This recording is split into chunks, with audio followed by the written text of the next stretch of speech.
Which leads us to another part, anti-whiteism, which is a huge part of this hell. That if you're a male, you're white, you are public enemy number one. No Western civilization without Western kind. There is no Western civilization without Western kind. There is no Western civilization without Western kind. There is no Western civilization without Western kind. There is no Western civilization without Western kind.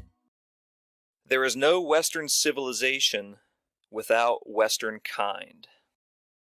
There is no Western civilization without Western kind. There is no Western civilization without Western kind. There is no Western civilization without Western kind. There is no Western civilization without Western kind. There is no Western civilization without Western kind. There is no Western civilization without Western kind.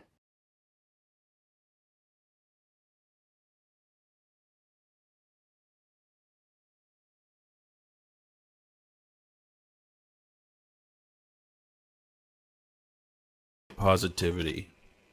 KIP, keeping it Promethean. This means having a pristine conscience. A pristine conscience is a realization that resentment is temporary and choosing sobriety over hubris. Heroism. Heroism means protecting the innocent. A hero resists injustice even when it's difficult. That means your behavior has meaning, such as anger being a virtue when it protects the innocent. Responsibility. Responsibility means having a noble approach to your commitments. Nobility is an ideal constituted by acknowledgement of all beneficial and detrimental consequences as a result of your actions, even when they're unanticipated, and without using excuses. White negativity. Guilted. Being guilted means you struggle with ignorance and trauma. This means you attempt to flee your own identity, even when it is inescapable, and believing lies about one's history and heritage. Hubris. Hubris is characterized by sanctimoniousness and is often the result of avoiding a disillusionment regarding one's own naivety. For example, it is hubris to believe you can objectively communicate about or understand other immutably characterized groups' intentions or experiences. One is inherently tasked with understanding, protecting, and inhabiting themselves and their people as the vehicle for their well-being and fulfillment. White negativity also means desperation. Desperation is characterized by a focus on others. One example of white negativity is blaming other immutably characterized groups for you or your own people's situation. This can also mean discussing the well-being of other groups in order to escape addressing or advocating for your own. This can be a result of anti-whiteism in media or society that characterize white negative stereotypes as the only avenues of having sympathy for white people.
said a few things and I'll admit it. If you wanna get ahead, you gotta hump and get it. I'm a white man looking for a place to do my thing.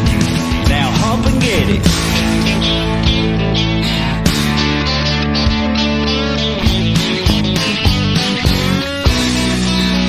Yeah, I'm a small town man, I've been around a little.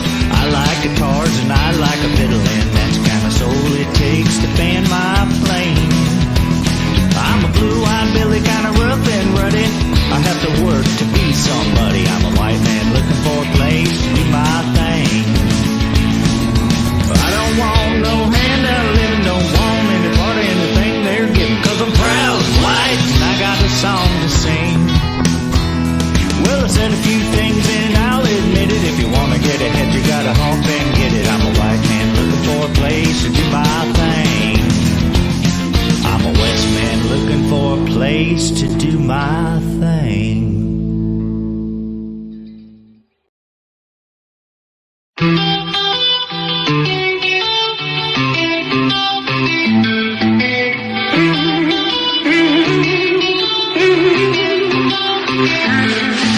I never hate my race, but until recently I didn't know history class was jacked completely. Found my new family with the team going free. My old family doesn't understand me, 'cause I am so pro-white. No coke, no Sprite. I am rolling with the bubbly, gonna be more white.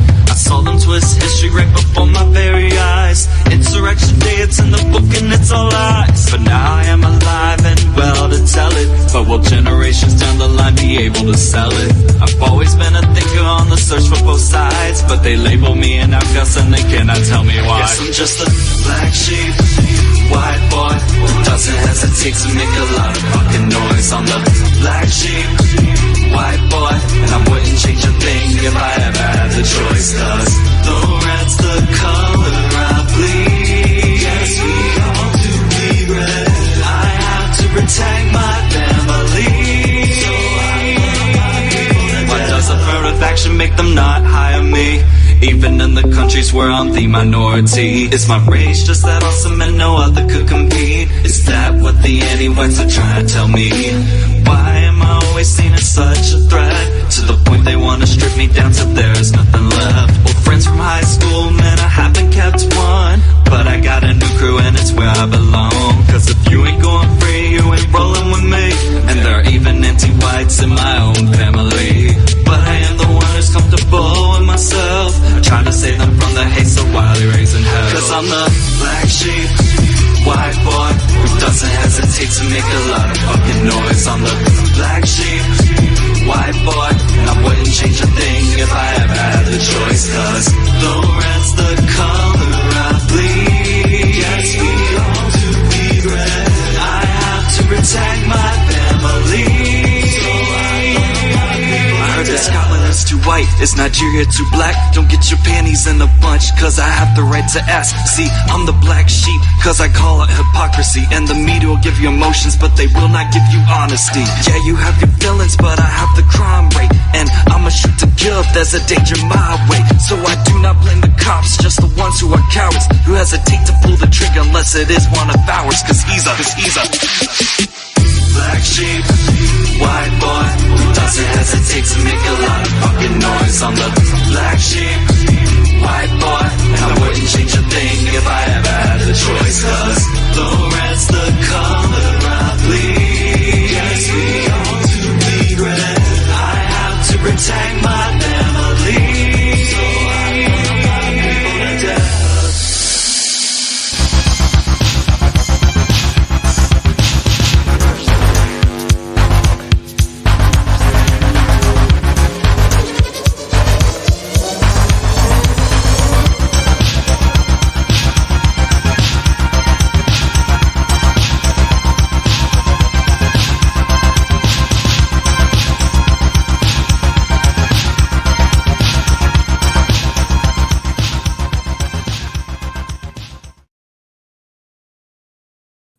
And we are rolling in, going free. Great to see everybody who has shown up here tonight. If you can hear me okay, let me know. And we'll take a look at a couple of stories tonight. We'll see how many people show up. And If we get enough to hang out for a while, we'll do that. If not, then we will wrap it up early. I do want to mention that there were a couple financial gifts at the end of the Going Free gathering on Sunday, and I see them, so I will share them and celebrate you who financially gifted, and let everybody know on this coming Sunday. So keep an eye out for that. Over the course of the roll-in gathering, you may tag me as No White Guilt on YouTube, on Rumble, on DLive, and on Odyssey. I'm keeping an eye on all of them, and I will respond to your questions or comments or statements. And you may also financially gift. Entropy is up working, I think. Let me check. Yes, it is, finally. It wasn't working for a while, but it's working now. So we are there.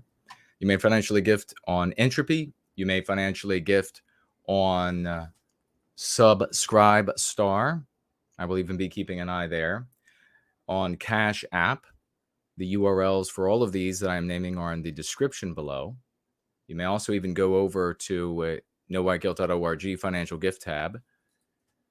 You may financially gift on DLive and their cryptocurrency, on Odyssey and their cryptocurrency, or Cash.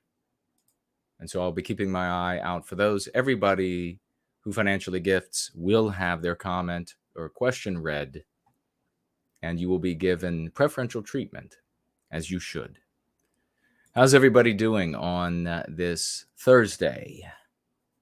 A long Thursday, a tiring Thursday, but we're here. There's all kind of news going on, and things that matter and things that don't. So we'll try to keep it to the things that matter, or at least that are interesting, that you may be able to use in your life. I see that White Wolf is here. Great to see you. So is the great Franklin. Wonderful to see you, brother. Robert, the New York Redneck is here. Hello and welcome. Where are we building our own secure communities? Well, if you are, how can I answer this? In the state of our being, that's where we're building them. If you have a physical location, it will be destroyed.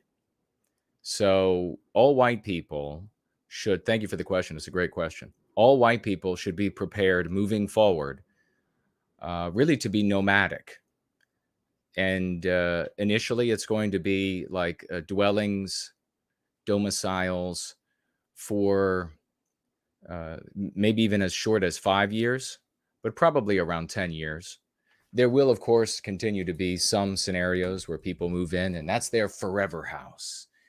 That'll happen rarely, but the vast majority of us are going to have to become somewhat nomadic, and you're going to have to become comfortable with that idea, and also make that idea profitable to you. So it will mean something like you move into a place, you work on that place in your free time, and then you try to get out of there before the anti-whites ruin the area, and you sell your location, home, lot, both, whatever it is, for more than you acquired it, and you move on.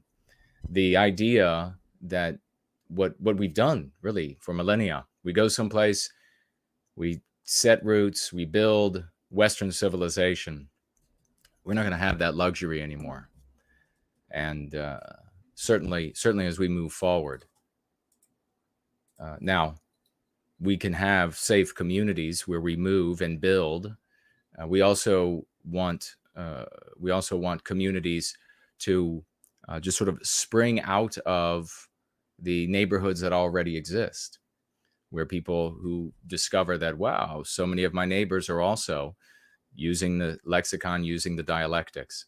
This very old, it's so interesting how people can talk about fifth generation warfare, and they can talk about these things, and they can look in this sort of superficial laboratory setting, examining the maps laid out in front of them, and they can get that there are different ideas of warfare and conflict.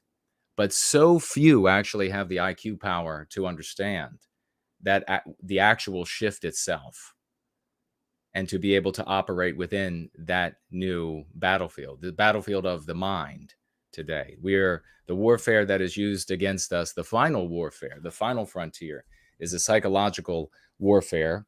It's identified as anti-whiteism. We have the cure, and we win all the time. We demonstrate the success of the cure all the time. So it's settled. There's no more conversation. All of these other ideas, all these ideas from the past. I mean, there are still people out there that will talk about building communities with walls, like walled neighborhoods, these private communities. We got to pay for their little security, so that's going to help you. That's just not going to. It's just not going to work. It's not going to happen. It's ridiculous. But the moment you build a fortification, you've created some place for them to destroy. You've essentially lured people into a roach motel that the anti-whites will destroy. So every idea that's out there about taking a piece of land, unless you can inflict injury that would harm the United States as well as all the other Western countries, then you'll have to think of another strategy. We have that strategy. So it is a secure place of the mind. And that is the only place, and by the way, that is the strongest place to secure.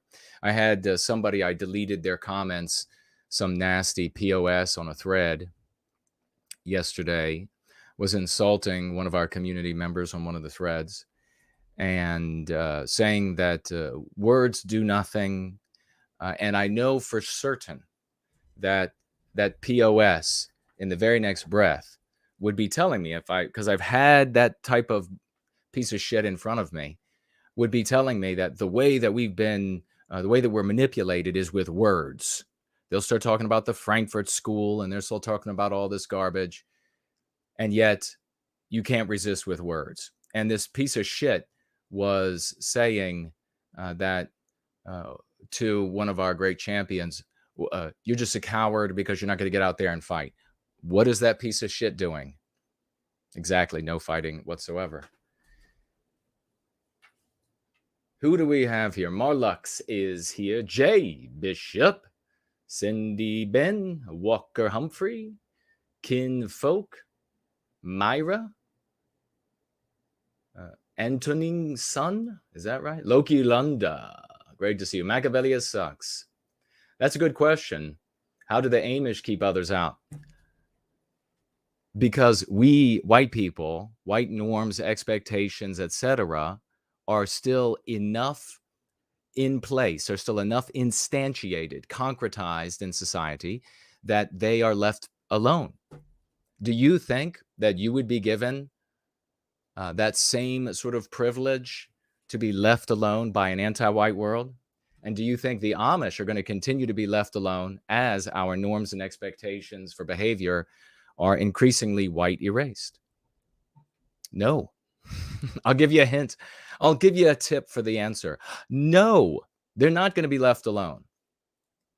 You go ahead and try to set up a community and say, well, we're just like the Amish, but we have this like standard here that you got to be white, and they're going to wipe you out. You're going to be done.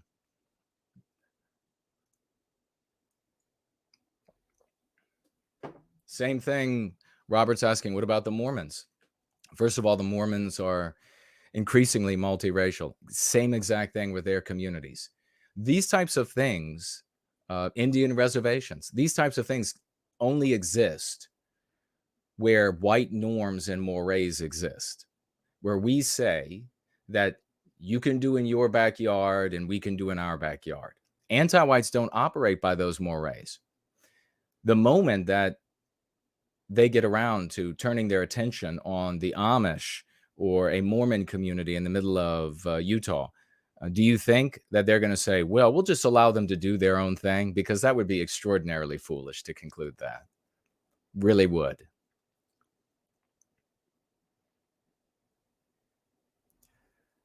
So he's Loki is what he wants. Loki, the thunder from down under.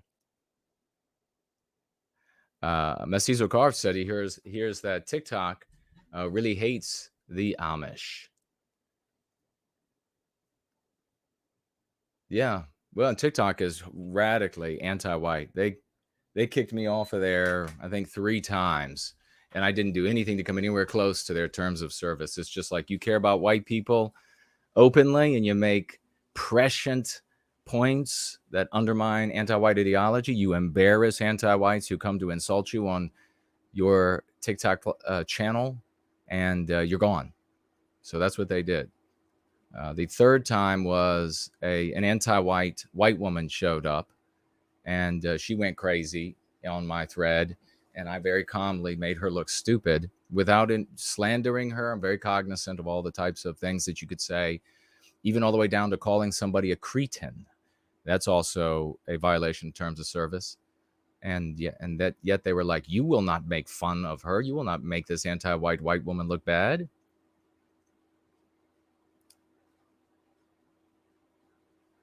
Oh, sevens to White Wolf, yes. Golden Honeybee is here. Great to see you. Yeah, none of these little exceptions to the rule of the rest of society will be left alone when we are not present enough to ensure their continuance. I mean, I couldn't even imagine the kind of naivete that would inspire ideas that would make one conclude that you could be sort of at the mercy of anti-whites and they'll leave you alone if you're white. I just can't even, like the stories we're going to be looking at this evening, I just can't even imagine. I mean, we'll just be at their mercy and they will then leave us alone. Let's just tell them that and I remember these arguments from a couple years ago with a guy I destroyed. Let's just tell them that we just want to be a part, that we're obviously different and we just want to be able to do our own thing, and let us just have this little area over here. Do they let you do that today? You'll just reason with the anti-whites. You'll just make it fair. And that's what really at heart, that's what anti-whites want to be. They just want to be fair. You'll just say, we'll just take this little part of your country now. We'll just take this little part. We won't bother you or anything. We see that the anti-whites in reality have, over the past just couple of years, they made an actual open project to identify the zip codes that have the whitest population. And those are the areas that they're moving non-white border crossers. Those are the areas that they want to target for those things. So it's the idea of like, and this is why I say you got to learn to be nomadic. You want to move out to like the middle of Michigan or Iowa or Idaho or wherever. And if you're doing that to have a safe place to wage this struggle against anti-whiteism that you're going to continue to be engaged in, then that's good. That's a redeployment. If you're doing that because you just want to buy yourself and your family some time, then you're a piece of shit. And we have to, as white people, we have to absolutely condemn selfish individualism every chance we get, because that's why we're where we are today. That's one of the biggest motivators of how we have lost all of our countries. And make no mistake, we've lost all of them. We don't control any Western country anymore. Think about that. That's what we've lived to see. And it's selfish individualism that drives that. So we'll just move our family out into the middle of Idaho, and then we'll be able to just have a peaceful little watching our Netflix out there, and we'll just have a peaceful little farm while all the other white families that can't do that are devoured alive by anti-whiteism. And then the best part about that kind of selfish individualism is your children get to be devoured alive because of your selfishness. Think about that. White kids get their very own, and grandchildren, despicable. Despicable. I'm eating a late dinner with no white guilt, says the golden honeybee. It's going to taste better, my friend. Definitely. Azimuth Clark is here. Great to see you. Big love out to Papa J Magic, who I don't know if he's going to make it or not. He's recovering from surgery.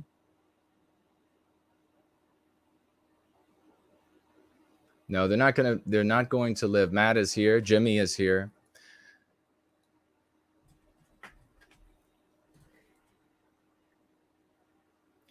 They're not going to live. You're not going to be able to say, but it's our religion or it's our, they're not going to let you. I mean, come on, wake up. Reality check.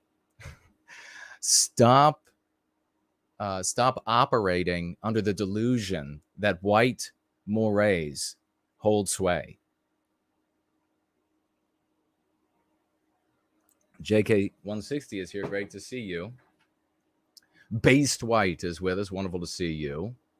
Dr. White is here. Hello to you.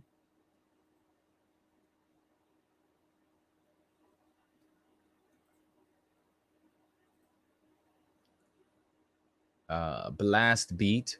Well, we've been informed that black people built Stonehenge. Misty is here. Great to see you. So why don't we go ahead and get in that? John is here. Oh, cool. Papa J Magic is here. Great to see you, brother. Hope you're feeling better. Big Promethean prayers to you. Cindy Ben is here. Hello, Cindy. Hyperborean Dream. Hello and welcome. I like the name New York Redneck, though. That's cool. It's Locky. It is Locky Lunder.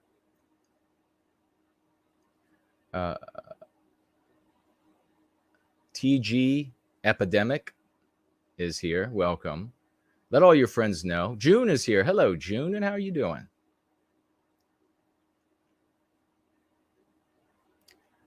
Chris is here. Hello, Chris. Chris Kyle.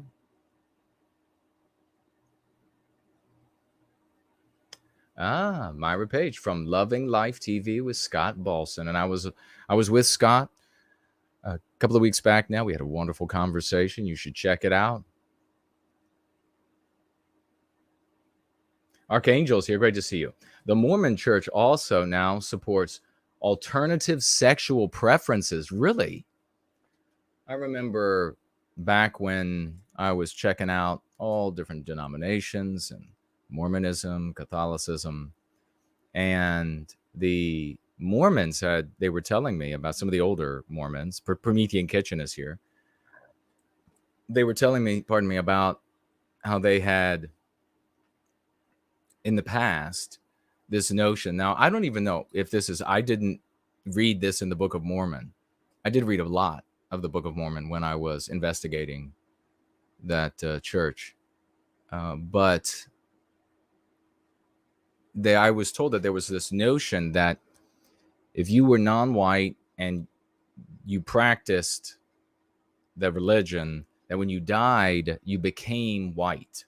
I don't know if that's accurate or not, but they were telling me that the church had changed mightily in the past so many years, and that they were heavily recruiting from Central South America people who were a lot of disillusioned Catholics, people who were non-white, and that their ideas had changed. So I wouldn't be surprised at all. And the reason why is because all of our religions have been defeated. All of our denominations, they've all been defeated by anti-whiteism, because a religion, a political theory, a political organization, etc., a lodge, community group of various charity types, none of them are equipped to take on psychological warfare. That's why they all fell a long time ago. And the moneyed, those who are moneyed and resourced used psychological warfare starting many generations back. So we are born into the consequences.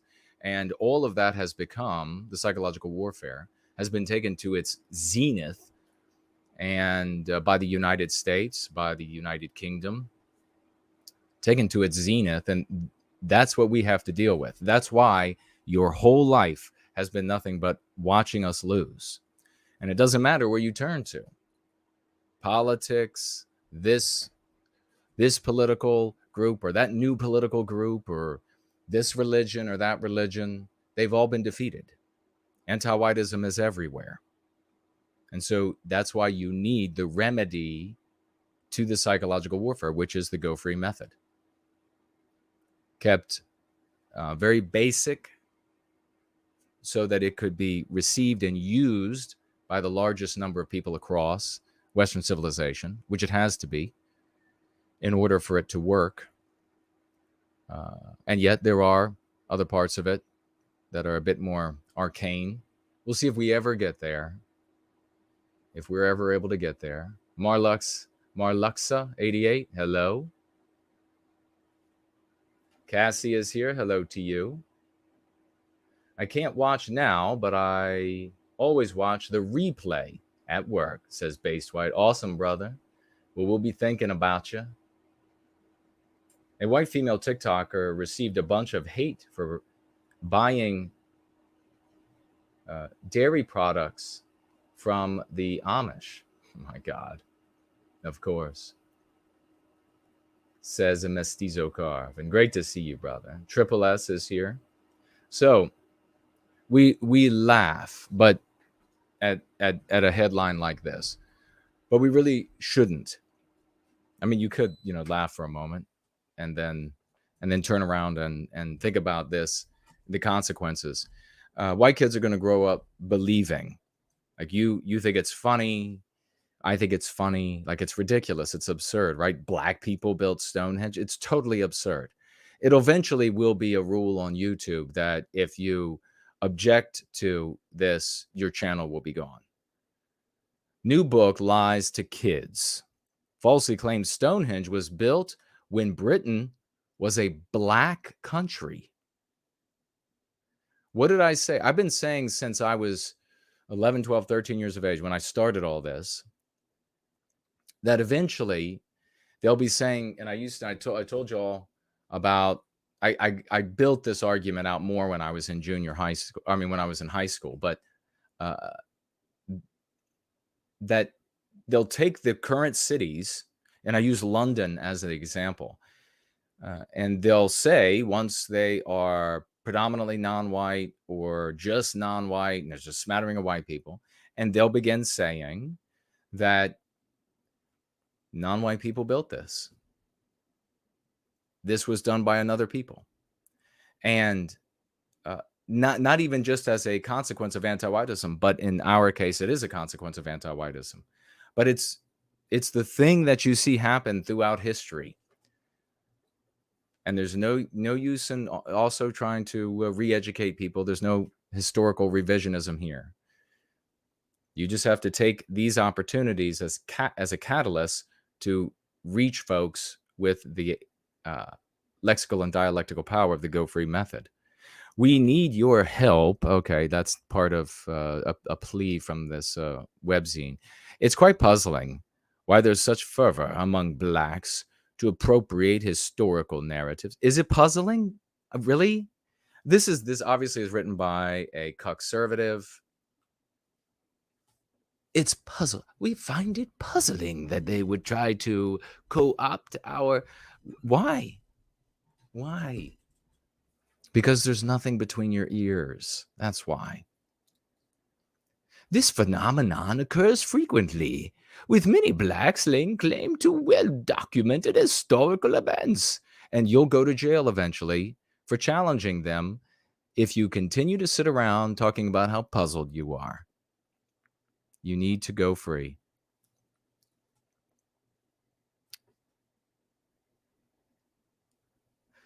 Historians, geneticists, and advocates of Afrocentrism have argued for years that the first inhabitants of China were blacks. Let's see. A respected writer, professor in the 1900s. There was, in fact, this is their words, Negro empire that existed in the south of China at the dawn of the nation's history. Boy, look at all this. Isn't this something?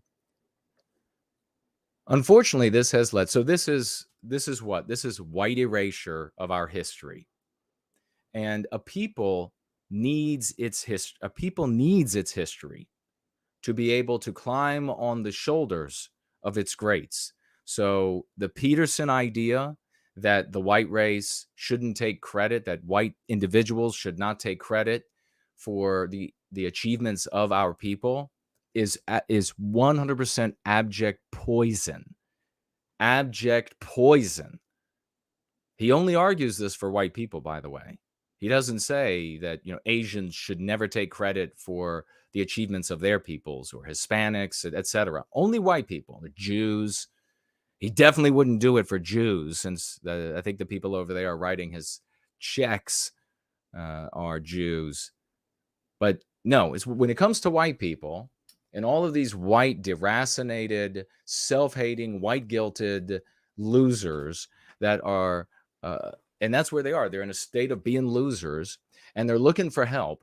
And this is the clown that they give them. And they go to him, and he said, no, you can't take pride in that. It's the truth is the exact opposite. Everyone derived from a demolished people is almost unmeasurably harmed thereby.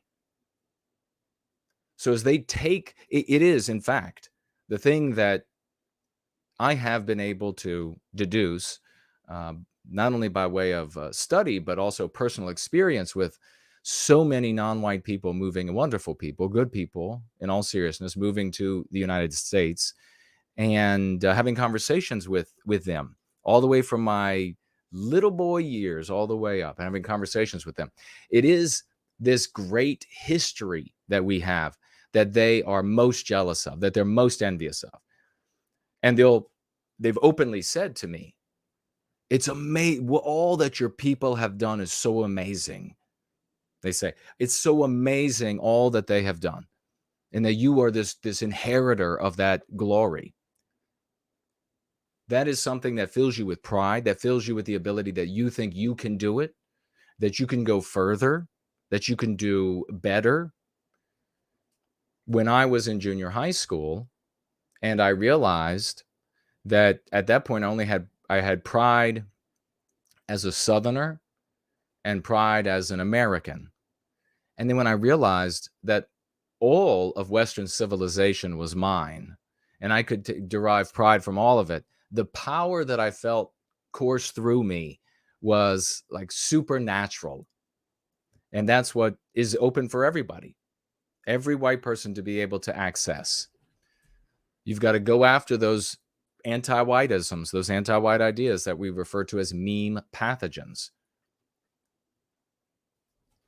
And then the more you work on those, the more you'll be able to access latent ability. So this, though, doesn't require a guild, a cabal of anti-whites in some tall tower concluding that we have to take their history away to deprive them of a present and therefore a future. But there doesn't also preclude that something like that can be happening.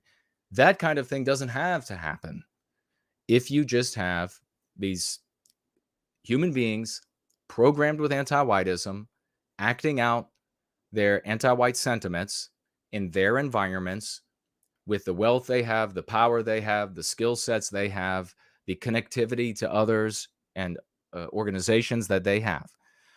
If they are acting in their aggregate out their anti-whiteism on the world, on the Western world, on Western kind, Westmen, if they're acting that out, they will achieve outcomes like this, which is to say that they will steal the history, the glorious history. They're not going to steal any of the negative things. They won't want to take something that they say that what the white race has done and is awful. They're not going to come in and say they're responsible for this massive destruction of an entire civilization and whatever, they'll leave that with us. If we don't fight for our well-being, then the only things we'll be left with are the things that demonize us. Trust me, they'll leave nothing else with you. They'll take everything away. And if your children are not inoculated with the Go Free method, they will call you a liar when you say something like white people obviously built Stonehenge. They will say you're a liar and you're a hater and that you've learned the truth. You watch that they have learned the truth. You watch. And we have generation after generation of conservatives who will take something like this and they'll say, it's so very puzzling, and how silly is it? And then that becomes the norm. It becomes part of the zeitgeist, the anti-white narrative. And then you have the J-Spurgs who will take this and then immediately use it to segue to hating all Jewish people. Obviously, both things don't work. How did we get here? If these approaches had any success, how did we get here? Unfortunately, this has led to substantial disinformation campaigns that are, is that what they are? It's just a disinformation campaign that are effectively rewriting history. Not effectively, it's 100% a rewrite of history. It's white erasure. Many historians remain silent. And do you see the power if you were using our concepts to call this white erasure? To say that this is the product of anti-whiteism, that this is the inevitable conclusion of anti-whiteism, and that if we don't push back, then we'll see everything that that Western kind has ever done that is in any way positive will be stolen from Western kind's history books. And it won't matter to all, like, I've got a lot of friends over the years who said, no, you got to have physical books because physical books. And we have this in the white sympathetic sphere. Nobody knows the reality, but we have colossal libraries, privately owned colossal libraries that go from person dies and we collect all their books and then we move them to somebody else who can, and then another one. And then, well, you'll take half and then you'll take half. And there are these gigantic libraries of just unparalleled, inimitable genius and speculation and crap and everything you can imagine. These wonderful private libraries. And they're useless because those books are not living things. Those books can't communicate their ideas to the people. It's just a way to, it's a cope to try to bottle up Western kind and Western civilization and protect it. And one last effort to protect it. It's the throwing of an empty bottle with the message in the bottle into time and hoping that something happens. Are you serious? I've participated and I do it out of love, and I'm sure I'll do it again with going and collecting and moving and helping to move and transport these colossal privately owned libraries as this person and that person dies. But it's just a message in the bottle, and it's got less hope than that, because at least in the ocean, it's just aleatory. It's just chance in the ocean. In the real world, with a history that has been white erased, you are in every water molecule is a predator waiting to just destroy the bottle and the message.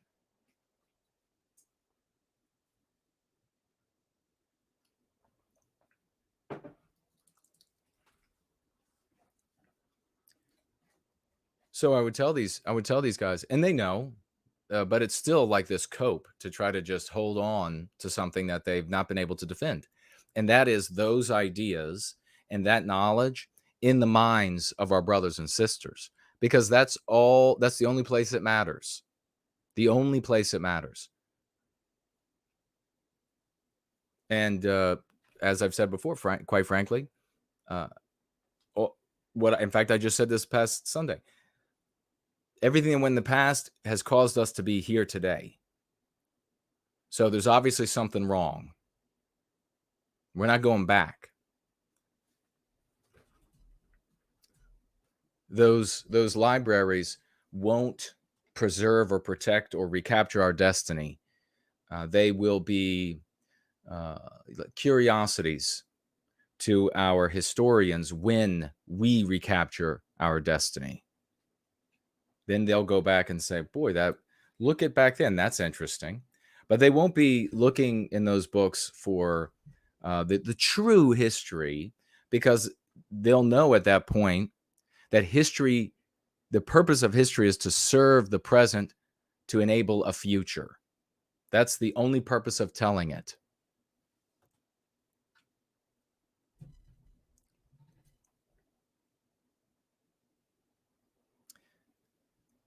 Many historians remain silent, fearful of facing potential backlash from a radical cancel mob. That's all they do, is they cancel. When you end up in a box and can't find food or medication, you're just canceled. That's more concerned with narratives and messaging than facts and truth. Okay, this is the pathetic conservative. We care about facts and truth, and they're just interested in narratives. They've won. So their narrative is fact. Their narrative is truth. There is nothing beyond us that measures fact and truth. We're it. The organic us, blood, bone, spirit, that's what determines what's fact or truth. There's nothing beyond us. Conservative friends out there, stop appealing to the fairy of fairness, the fairy of fact, the fairy of truth. She doesn't exist.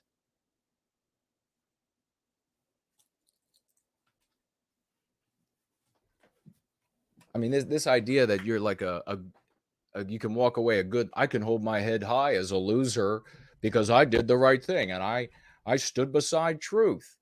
Did nothing. I just laughed at them as I stood beside truth, whatever that means, coward. It's an excuse we can't afford anymore.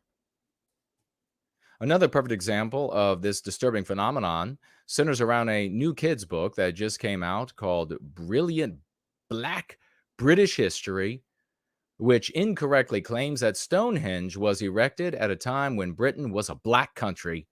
That's not true, according to this author. And this author says, according to historians, the first black African people in Britain arrived under the Roman Empire, 300 AD. Stonehenge was constructed during the Bronze Age between 3000 and 2000 BC. Do you see how that in and of itself is totally immaterial? Like, you're totally missing the point.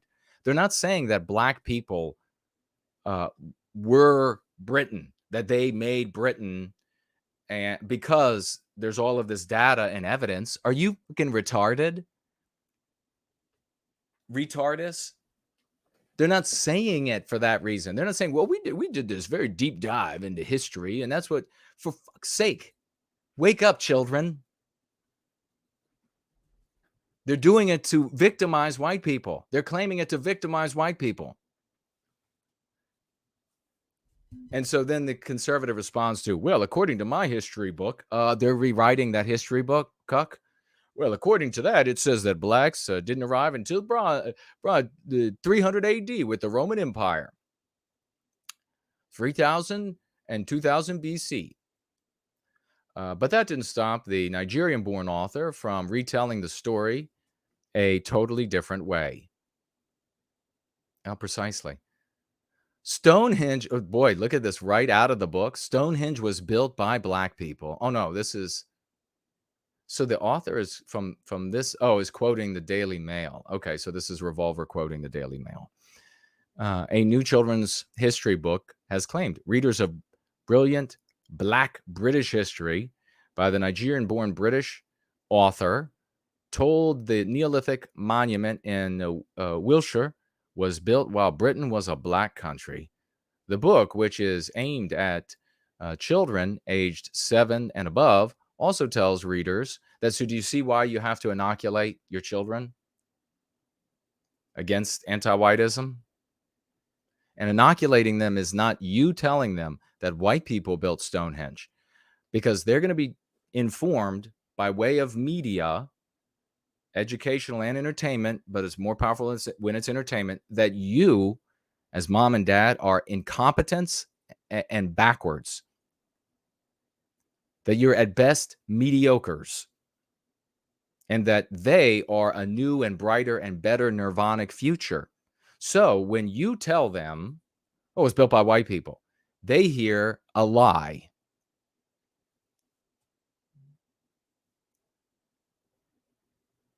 The introduction adds that Britain has been mostly a white country for a lot less time than it was mostly a black country.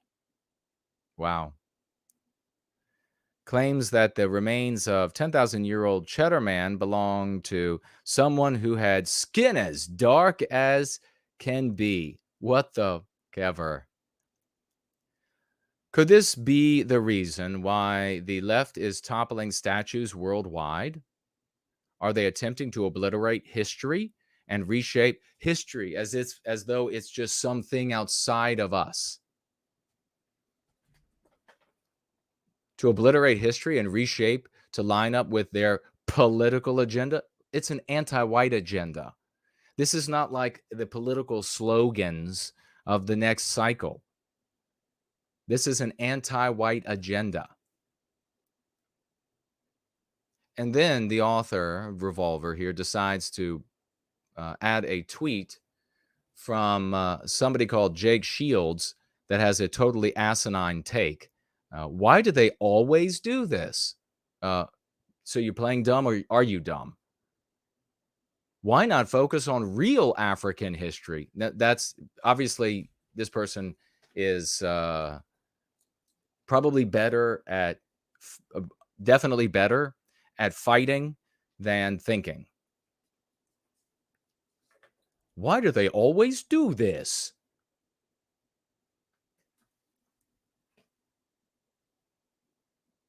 But the author, this author here, I could have a tweet with something that would actually help Westmen in all of our countries. This author wouldn't post it. It's just going to be somebody like this, because it jibes with this author's approach. Play dumb, act like it's some sort of silly mistake, it's a ridiculous claim, and then move on. And then next year, it'll be a little worse. And next year after, a little worse. While you just laugh the world away, laugh Western civilization away. And then, according to historians, the first black people were in Britain arrived under. Okay, so what do you think is going to happen to the historians that continue to claim that black people didn't show up until the Roman Empire? Maybe you should have listened to Jason. Maybe you should have stopped being a dickless wonder, and you should have listened to Jason and man up, woman up, and understand that these anti-whites are not going to be fair. They're not going to be friendly. They're not going to submit to your historians. They're going to get rid of your historians. They're going to fire your historians from wherever they're working, where that institute might lend them some halo effect of prestige or believability, to just get rid of them. So you make an appeal to your historians without realizing that your historians are standing on sand. And then the argument will be made, well, the historians, up until the point that they just got canceled. Okay, well, now all the present historians say what your historian said was bullshit. And you're immoral for holding that position, because you haven't adopted the white positive moral imperative of the go-free method. All right, so I don't know what else is there to even...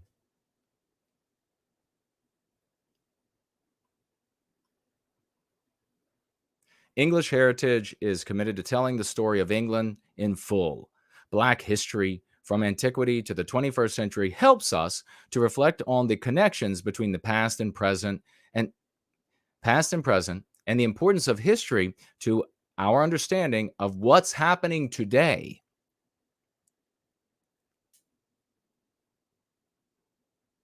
So anti-whites seem to understand what's going on, but those who are being victimized by them haven't a clue. The rewriting of history jibes with an entertainment history, which is also engaged in its own version of woke historical revisionism. I hate this author. What a fucking loser. Because, of course, it jibes with it. How does that happen? How does that happen? What is it about news and education? Oh, that's right. It's all anti-white. It's being created by anti-whites. And so they've come to the same conclusions because those conclusions victimize anti-whites. Or anti-whites victimize white people. Sorry. Oh, and then the existence of black Vikings. They're gonna take it all. They're gonna take it all away. Look at how happy she is too in this picture. Look at her right there. Zach, we gonna be able to see her any better? No. Like, that's her right there. She's happy. She's like, hey, it's for kids. The movie said so. My book says so. There'll be a doctoral thesis coming up that'll say so. What do y'all think about that?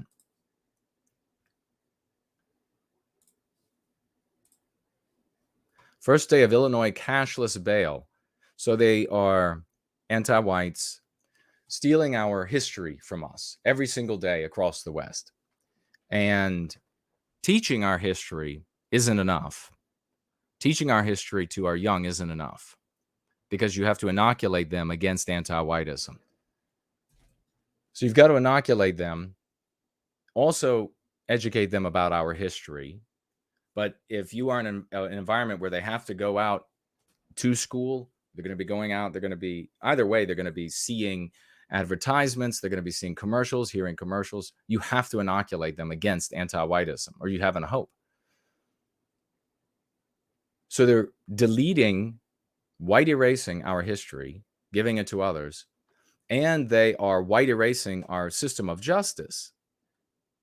And along with it, the wisdom that built the system of justice. And how is that able to be done? It's able to be done because anti-whites are motivated by the anti-white moral imperative that tells them that to victimize white people is good. Their victims, white people, and our creations, our institutions, also believe that it's good to victimize us. And they feel shame when they stand up. Those of us, and they stand up against it, those of us who do not have the go-free method. When you have the go-free method, you're able to argue with force and vigor and morality. You feel that you are the moral champion in the encounter because you are. You need to be that moral champion in our story before others will accept that this is how you perceive yourself. And thereby, when they accept that, you can influence.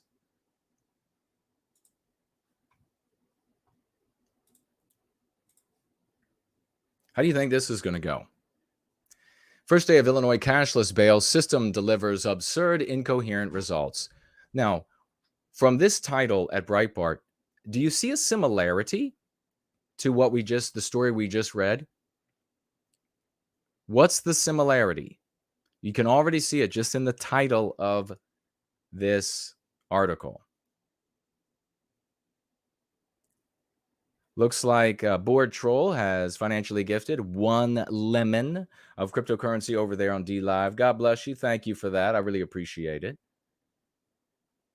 Hello to everybody on Odyssey and Rumble. Looks like if anybody has had trouble getting onto Entropy, let me know, because I don't see a single soul there. So maybe what I'm seeing from them is inaccurate. You can maybe write test in the question or Talk Heaven widget for me.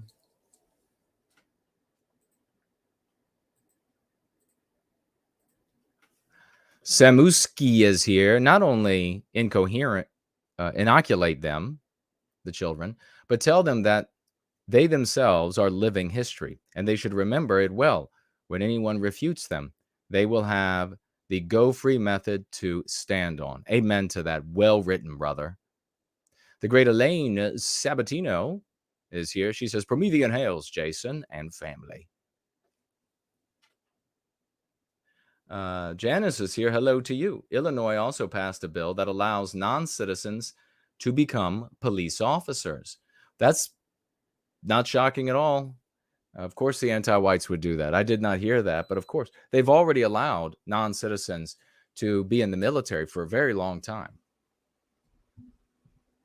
And these non-citizens in the military will put it in your face. They'll hold up their, of course, not all of them, but there is this mentality that their military ID is their green card. And so they're like, I'm the new American. That's the attitude of many, not of all, of course, but I've run into more than a few.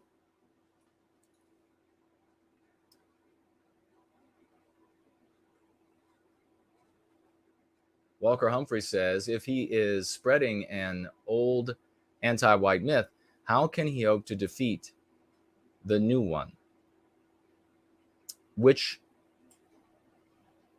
Who was I referring to at that time? If he is spreading an old anti-white myth. Oh, do you mean the author of that piece? Yeah, you can't be, and that's part of the problem. This is why I've said before that it will probably be generations of us being completely removed. Like if you could take a bunch of white people and I mean, those of us practicing go free, the general population, forget about it. Those who are practicing go free, and alien species comes along, grabs a bunch of us who are going free and some others, takes us to some new planet Earth. It would be generations before anti-whiteism would be totally out of us, because we are sick with it. Anti-whiteism is all we know. It's how we see the world, and that's what Go Free is all about, getting us out of that. It's a lifetime exercise. There's never gone free. When I see these people over the years, I've given speeches and then I talk with people afterward, or it could be in private conversation at meetups, and they say, "Oh, I don't need to. I've gone free." When I tell them about Go Free, it's like listening. I don't know if ants could speak up from out of your ant farm, and you're like God to them. That's what it's like. I've gone free. And it's just like, I can't even begin to communicate to you how much of the world you can't grasp. Just not even landing on you at all. So you're essentially a deity to them. Sin Koi is here. Sin Koi says, we have to fight. This is the fighting. This is the fighting that wins. Al Robots is here. Or I guess maybe AI. Yeah, robots.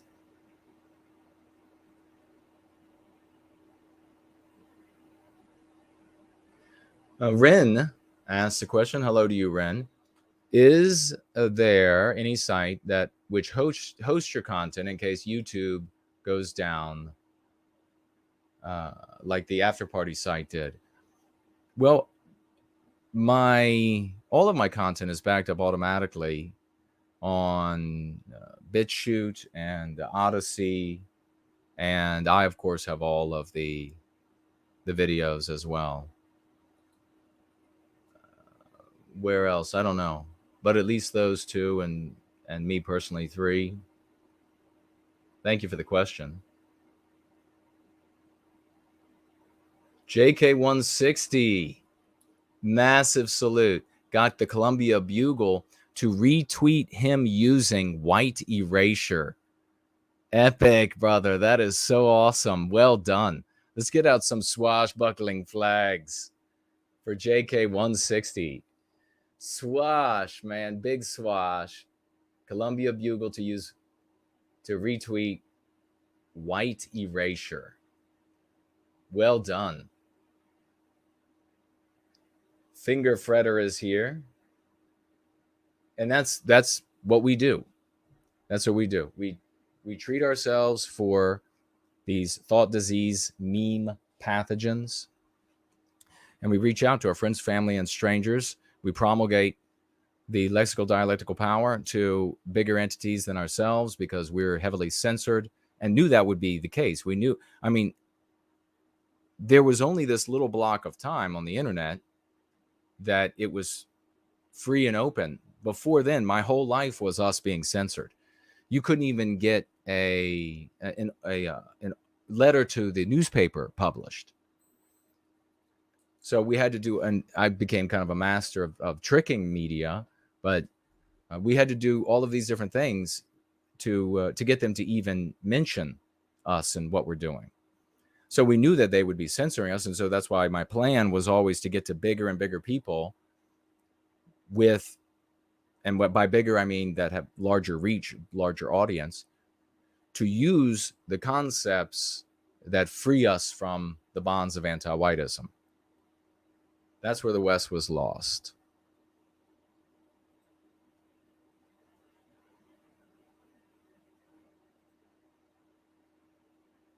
Of course, I do want to mention that the wrong response to seeing this absurd claim about blacks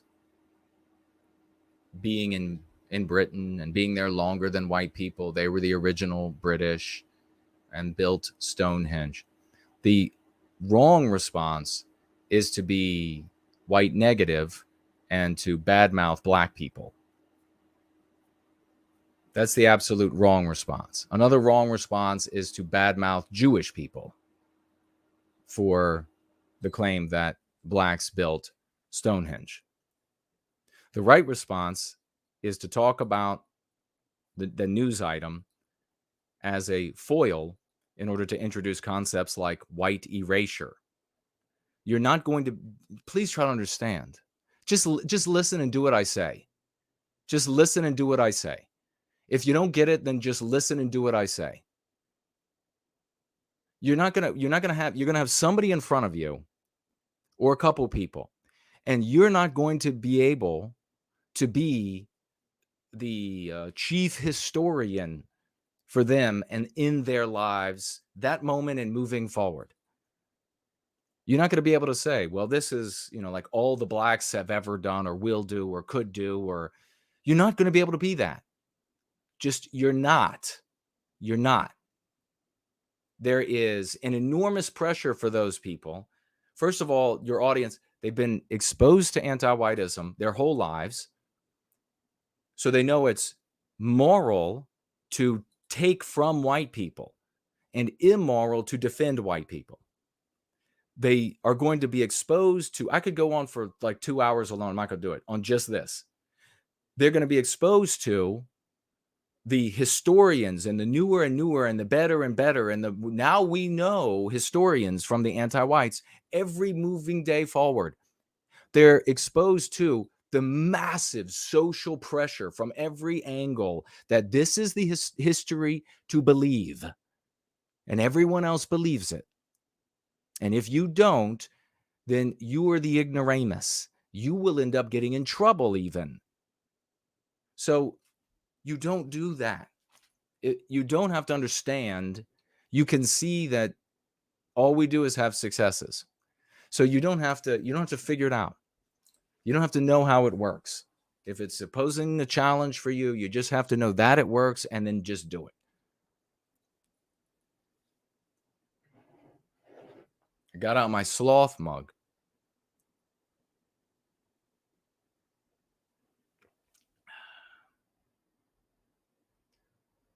Today I will do absolutely nothing. No day is like that for me. No day. Marluxia88 says Jordan Peterson. Yes, that's who I was talking about.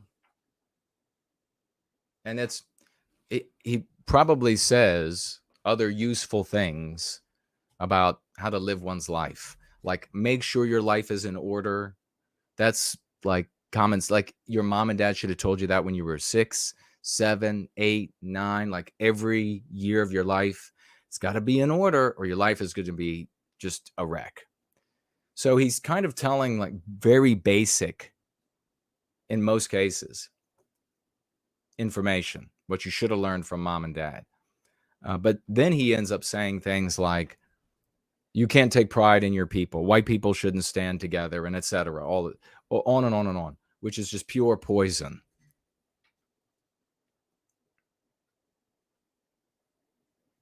Gamer Gal is here. Hello to you.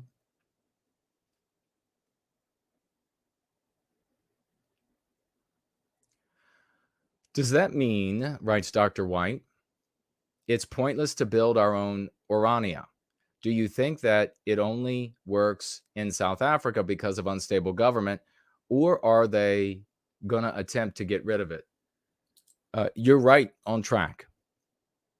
They have in South Africa, as our once great country of South Africa is descending into madness, descending into something that's not Western civilization anymore. Orania is like out of sight, out of mind, until that disorganization, that beast that is growing there, puts its eyes on it, and then it's over. So they went out there to a place where it's inhospitable. Nobody wanted to live there. And just like white people do, we made it livable. We made it nice. It continues to get nice. And it can be taken away in the blink of an eye by anti-whites. The anti-whites who run that country right now, when they decide, and now this is something that you have to understand in the context of the globe, because similarly, I've talked about the right to self-defense in the United States and how the right to self-defense protects all of Western civilization, not just the dying liberty in the United States. And you say, but how can that be, Jason? Very easily. Because the anti-whites know that in the UK, for example, if they decided to just go out and start rounding up whole swaths of white people in the UK as recalcitrant, racist, bigots, whatever they wanted to call them, for re-education camps or liquidation, as they did to our people in the Soviet Union, that white people in America would start getting really uppity with our guns. We would start getting really nervous. We would start wondering why the United States government wasn't interfering with massive roundups. And are roundups going to happen here? The anti-whites are able to look at what happened in Germany, for example, when Russia fell to the Bolsheviks. The reason all of those white people voted for the NSDAP was because they were fearful of what happened in Russia, happening in Germany. That's how the right to self-defense in the United States prevents similar concentration, re-education camps, and liquidation of the recalcitrant throughout the West. Similarly, South Africa and the government there has wanted to murder, clearly, even by their own songs that they sing, 100,000 strong, to murder the white people that remain. And not everyone, but the government, many in the government. You got that Julius Malema party, was the third largest party. They want to have a day of reckoning for our people in South Africa. If the United States, the anti-white oligarchs in the United States, Canada, Germany, etc.,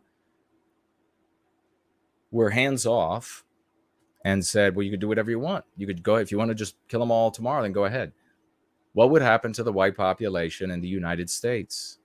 What would happen to the white population in the UK? They would become far more raucous and angry because, unfortunately, not because we would be feeling a identification with our brothers and sisters in South Africa, which is where we have to get if we want to prevent all this from happening again, but because we in these different countries of the West would be fearful of that happening here. So, in a sense, Orania persists because anti-white oligarchs in America, for example, doesn't want it wiped out because of the problems that they would have here with white people. That would be the easiest way to make the largest number of white people stand up and say what the hell's going on, is to allow the South African government to attack, rape, and pillage and wipe out Orania. As long as it's this small little settlement set apart, I think they will be safe for now. But in the United States or in the UK, you're not going to be given an opportunity to be left alone.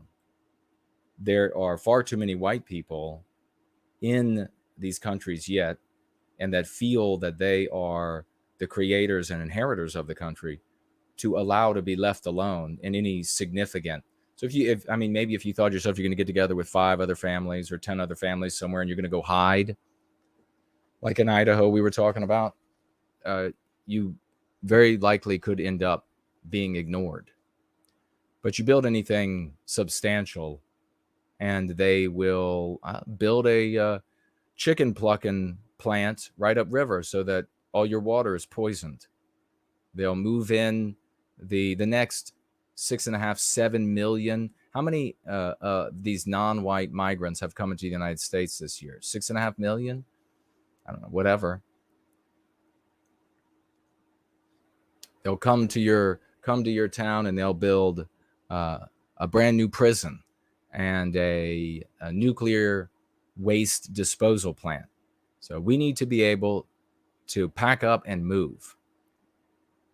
You're not going to be able to create a fortification. I mean, really, when castles became no longer a factor in preserving the leadership of a country, that's when you should have given up on the idea of building a community that can somehow preserve us somewhere, a physical location. If a castle can no longer, the day that they were like, whoa, there are cannons that just come through everything that we built like nothing. Okay, we got to stop with this fortification idea. That's when we should have given it up for the preservation of our people. Great question.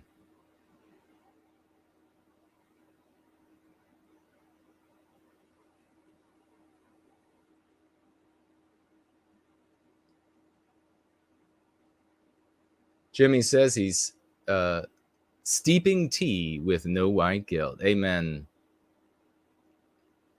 It's going to taste that much better, my friend.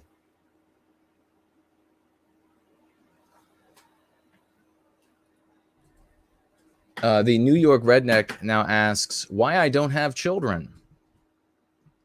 And why is nomadic life the way more than defending your land? Because you can't defend your land. This is water flows downhill. You can't defend your land. What are they doing right now? Can you defend, if you're in New York, have New Yorkers defended their land? I mean, so you're not asking me that question, because you're proving it. You can't defend your land.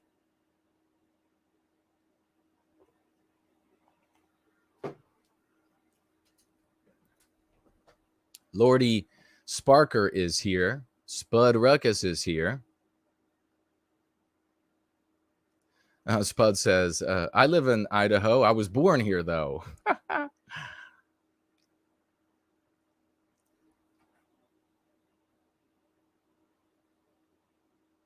Yeah, I mean, the day that you're able to overcome the United States military is the day that you'll be able to steal land from the United States and call it your own. I mean, you don't even own your home. You could pay it all off, and if you don't continue to pay your taxes, they just will come kick your ass right out of it. You don't even owe that. You don't own anything. At root, and what does it matter? What do those things matter? Ultimately, the land is for the thing that matters, which is us. And when you reach a point that you can no longer hold land because your victimizer is too powerful, too knowing, then you have to find another way to preserve the thing that the land was intended to preserve.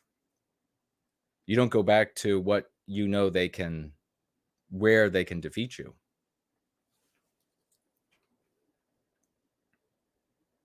I hope that makes sense. Beaver is here. Visionary is here.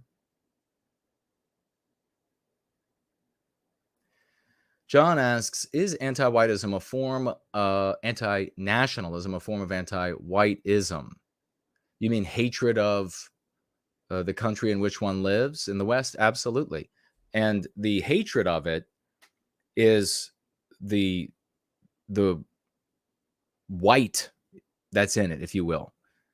That it is, a Western country is white. A Western country is a creation of white people. And so hating it is anti-whiteism. It's hating what's white. It's hating what white people have projected onto the world. And the more it's white erased, the more you find anti-whites being nationalistic. And you can see it in a smaller, sort of a micro setting. You can see it when it comes to towns, when it comes to cities. I mean, we had the guy, the anti-white black guy up in New York celebrating his district because he'd gotten rid of all the white people there. And so you better believe there was pride that he felt for that district now that when it was all white, he felt antipathy for because he's anti-white. So without question.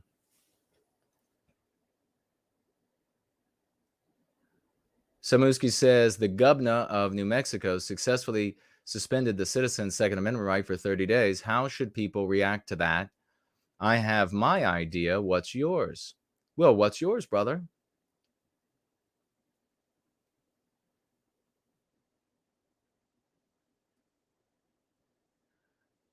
No, we haven't, Elaine. We haven't gotten to that, to the election interference.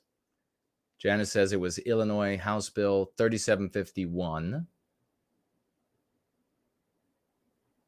Referring to the Black Romans, says Walker Humphrey, STJ refuted that pretty well. There were about 0 blacks in Britain at any given moment. Yeah, and you can see Hyperborean Dream is here. Great to see you. ACB is here. Hello. And you can see, Walker, how feckless that information is in the wider population. Like for you and for me, for those who care about Western kind, Western civilization, and we want to go see what a researcher has uncovered and shares, it can be valuable. But to the general population of our brothers and sisters, useless. Totally useless. That's why a lot of these folks, I speak truth about this, because I'm an adult man of the West. And the people who want to like do, especially historical revisionism, which is, I'm not saying that's what he's doing, but you really don't like me because I speak the truth. I want to recapture our destiny. And I look at what works, and that's the direction I go. And what doesn't work, I drop. And I have no problem saying what does and does not work.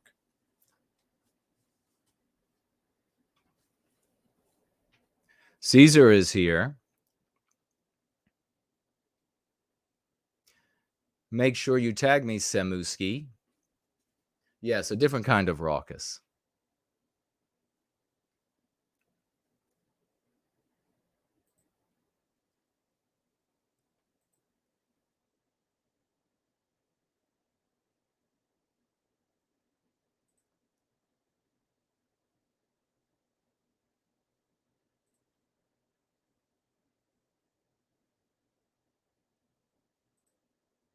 Okay.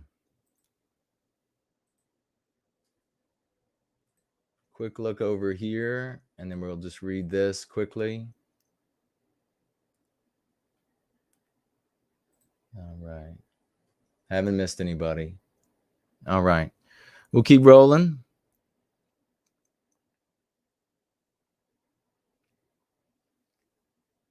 And I will come back and look at everybody, what everybody wrote there who tagged me. First day of Illinois cashless bail system delivers absurd incoherence. So did anybody get the similarity between the two authors from Revolver and Breitbart? It's this conservative, this cuckservative approach of stating and acting like the left's ideas, the implementation of those ideas, that they're just absurd. They're crazy. Well, they just don't work. And yet the anti-whites keep getting what they want. So does this kind of, when you're at work and you say, oh, what the left does is absurd, do you change people's minds? No. Or do you wield a moral imperative that contends with the anti-white moral imperative? No.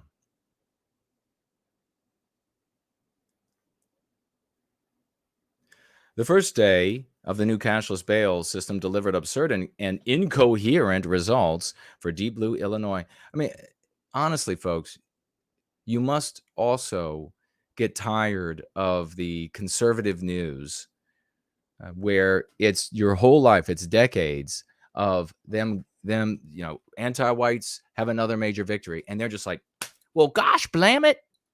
Golly, blam it. They did it again. I mean, haven't you had enough of that shit? Why would you repeat like these approaches? Blamity blam it.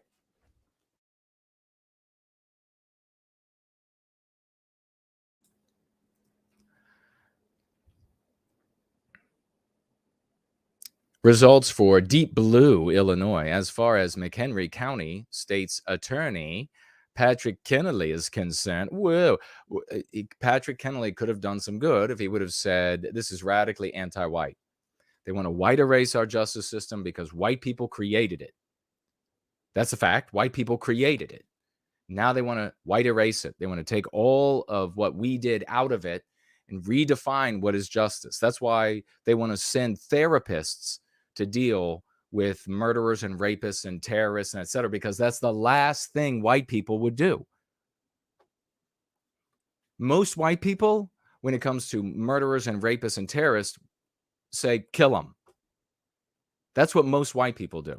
We don't ask what their race is. We don't ask what their religion is. We just say, just kill them. They're guilty, kill them. So that's why the anti-whites say, nope, we're going to white erase that. We'll get rid of that standard. And instead, we're going to put in a therapist. Now, mind you, where we are white erased in toto, and they then are suffering, and this is what you're having happen in New York and in Chicago, you're seeing this sort of a bubbling, is anti-white, non-white people and anti-white white people, although fewer and fewer in these areas, are being victimized by their own anti-white policies. And so now they're like, well, wait a second. It was a glorious good thing when it was harming white people and Western civilization, but now it's affecting us. And so something's got to be done. You see, how does their motive not become totally lucid at that point? The only way people continue to not see and to not act on what's this obvious is that it's psychological warfare. And I showed up with the keys. The Safety, Accountability, Fairness, and Equity today, Safety Act, that's dumb. Officially went into effect on September. I mean, look at how they name everything here. Look at what they named this as. So white people came up, obviously, with the idea of cash bail because they wanted to involve members of an accused family as pressure to bring them back to court. Sometimes family would not participate in bail, and it was the person's a big chunk of a percentage of their wealth that was on the line to motivate them to come back to court rather than flee. Because obviously, if you are accused of murder and you are the murderer, or rape and you are the rapist, or terrorism and you are the terrorist, whatever it is, theft and you are the thief, then there's a big motive to not go back to court, especially if they've got damning evidence, because you don't want to go to jail. So there's a big motivator there. So they had to come up with a way to keep people around. Best way to keep them around would be to include their family in a financial obligation. But if the family didn't have to get involved because the accused had enough wealth in and of themselves, then it would be also to tie up their wealth, take a big chunk of it, so they couldn't just grab it and run to another state or run to another country to get away from the charges. And as things get worse, and they continue to get worse on a daily basis in the West, the ability to find and bring someone to justice who has fled across the country or fled just even to a couple states away gets weaker and weaker. So they call it the Safety, Accountability, and Equity Today Act. Equity. So this is racially motivated. I haven't read this article, but if I had to guess, conservatives would claim that this was a war on that is poverty, that it's just about the poor. But this tells you right here, this equity tells you it's racial, and that's what it always is. They're using the anti-white moral imperative in their argument. So their argument is given this trump card that without which they could not win any debate. It would make no sense to sit down and say, well, we should get rid of cash bail, and here are the reasons why we should have cash bail. Or whatever other system kept people accountable and would ensure that they would return. Like, name the family member that you love most, and we'll put them in jail for you if you don't come back. Whatever system. They would not have an argument, anti-whites, unless they use the anti-white moral imperative, which is retributive justice against white people. White people are harming non-white people. Cash bail harms non-white people because they got to go to jail as they wait because their money is tied up, and it's usually not just their money, but also relatives' money. And money's tied up the entire time, and this is happening to a lot of non-white people, and so therefore it's got to go. It's part of the white system that's got to go. After being signed into law by Democrat Governor Pritzker, the law was supposed to go into effect on January 1 of this year, but was delayed by months of bipartisan lawsuits. The new law has earned criticism from both sides of the aisle. For instance, State's Attorney Glasgow, who's a Democrat, criticized the law last year, saying it will destroy the state of Illinois. That's pretty straight speech, don't you think? Some of the results of its first day were not encouraging. Kennelly, who helms the Attorney General's office in the county just to the northeast of Chicago, says that at least 2 suspects he feels are a danger to the community were allowed to simply walk out of jail after their court date. There are also scenarios where there are potential other victims of a murderer or a rapist or a terrorist or whatever, or a thief, that if they were incarcerated, they couldn't go after those people. But since they're just going to be given a ticket and allowed to leave, they'll be able to go get them. You know, especially somebody who's desperate, who knows, well, they've really got me on this murder. There's no way out of it, so I might as well go ahead and knock out the others. Look at all of these laws up in the northwest of the country. They're just like, whatever drugs you want to use, cool, it's whatever. Victimless crime. Is it? We said opposite, and it looks like we were right.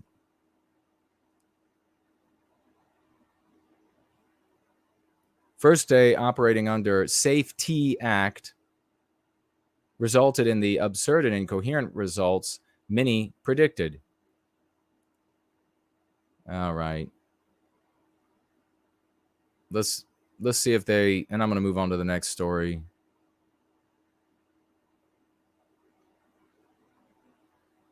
Just looking to see if they're going to just sort of tell the news or give a conservative take. But they gave their conservative take in the title. It's absurd.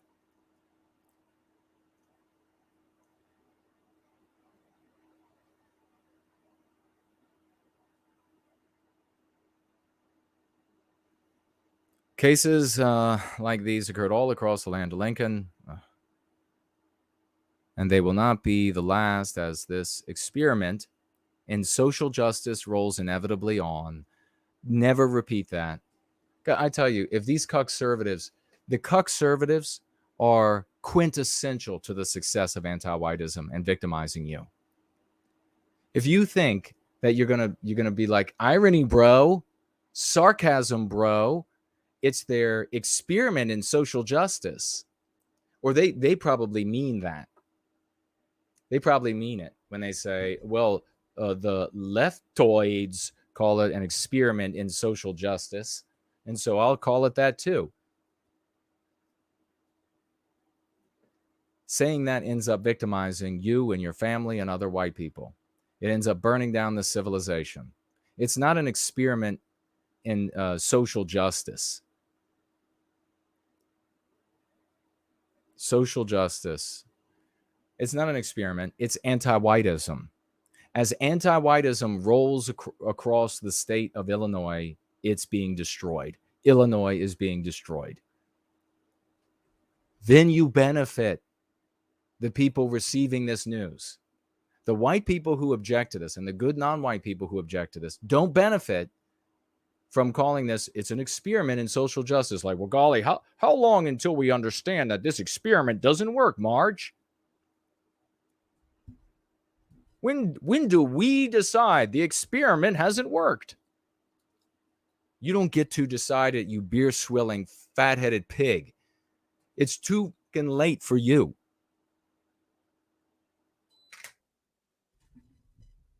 All right. On and on. Chicago Mayor Brandon Johnson signs $26 million contract to build migrant camps. Well, little migrant cities. Little migrant cities. Now, you had in Chicago just the other day, I don't know what it was, a meeting of the aldermen or whatever it is. And you have these non-white people getting all pissed off and uppity about more non-white people getting moved in.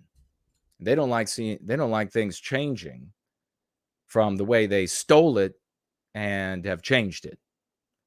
And so they're getting all mightily up. And they're also concerned about, well, wait a second, we're thieving all of this goodies from the white man. Will there be, when they show up, does that mean my portion of theft will be less? And here we're talking about all anti-whites of all races. They're concerned that their portion of the theft will be less. Well, yes, it will. And you ask, well, and this is moving these people. The only reason we're seeing any of this, by the way, is because somebody, two governors in Texas and Florida decided to do what I've been saying needed to be done for a very, very long time. Now, my way is more complete and sure, because I would want to plant these people and give them reasons for staying in these areas where all of these anti-whites live free of all these people. So if I were the governor of Virginia, I've talked about on Jason Goes Political, I would buy big chunks of land in New York, for example. I'm sorry to all the good white New York people up there and good non-white people in New York, but I would buy a nice big old chunk of land and I would build a big old Amazon-style warehouse, and I would tell my voters, our Virginia tax dollars are spent well doing this, because we don't want Virginia to turn into Venezuela. So we're going to pay for this giant warehouse, and we're going to ship these people up there, and we're going to provide them with bedding and clothing and etc. Show them where the welfare office is in New York and get them planted and help them as long as they need to be helped to stay right there. And then in the future, even if they need some more help, they can come by and they can petition. And Virginia on New York or Illinois soil will be there to help them. That's the way it has to be done. You have to spread out the pain. But the problem, of course, is going to be, and that's not a permanent fix, is that the United States government, the anti-whites, are going to take your tax dollars. They're not going to allow New York and Chicago, for example, to go under. Oh, no. They're going to take your tax dollars from Kansas and Kentucky and Idaho and Wyoming, and they're going to pay for these people in these areas, and they're going to make them citizens. They're going to just like give them ipso facto, you're now a citizen, you can start working, and you can become a part of, and here's some free housing, and here is your self-improvement grant from all the good white taxpayers of Kentucky and Wyoming. You're going to get started so you can buy a house and you can buy a car, and you'll be able to get the job that was formerly held by an American of any race, but that was getting paid a standard that Americans had worked for. And now you're going to be able to come up and you're going to be happy to take half of that because you got paid nothing in Venezuela or wherever you came from. That's the problem. So it's a temporary thing that you could do to make to inflict a lot of injury and concern in the areas where these people need to be feeling injury and concern. They need to no longer be insulated from their decisions. That's how it should always be. When the anti-whites cause us pain, we need to find a way to mirror that back as intelligently and therefore effectively as it can be mirrored back on them. So, Chicago mayor, this guy was the big winner in Chicago. Isn't this the one that had the teacher union behind him, helping him out? Looks like teacher unions in a Jason Runs America scenario all get to be set on fire.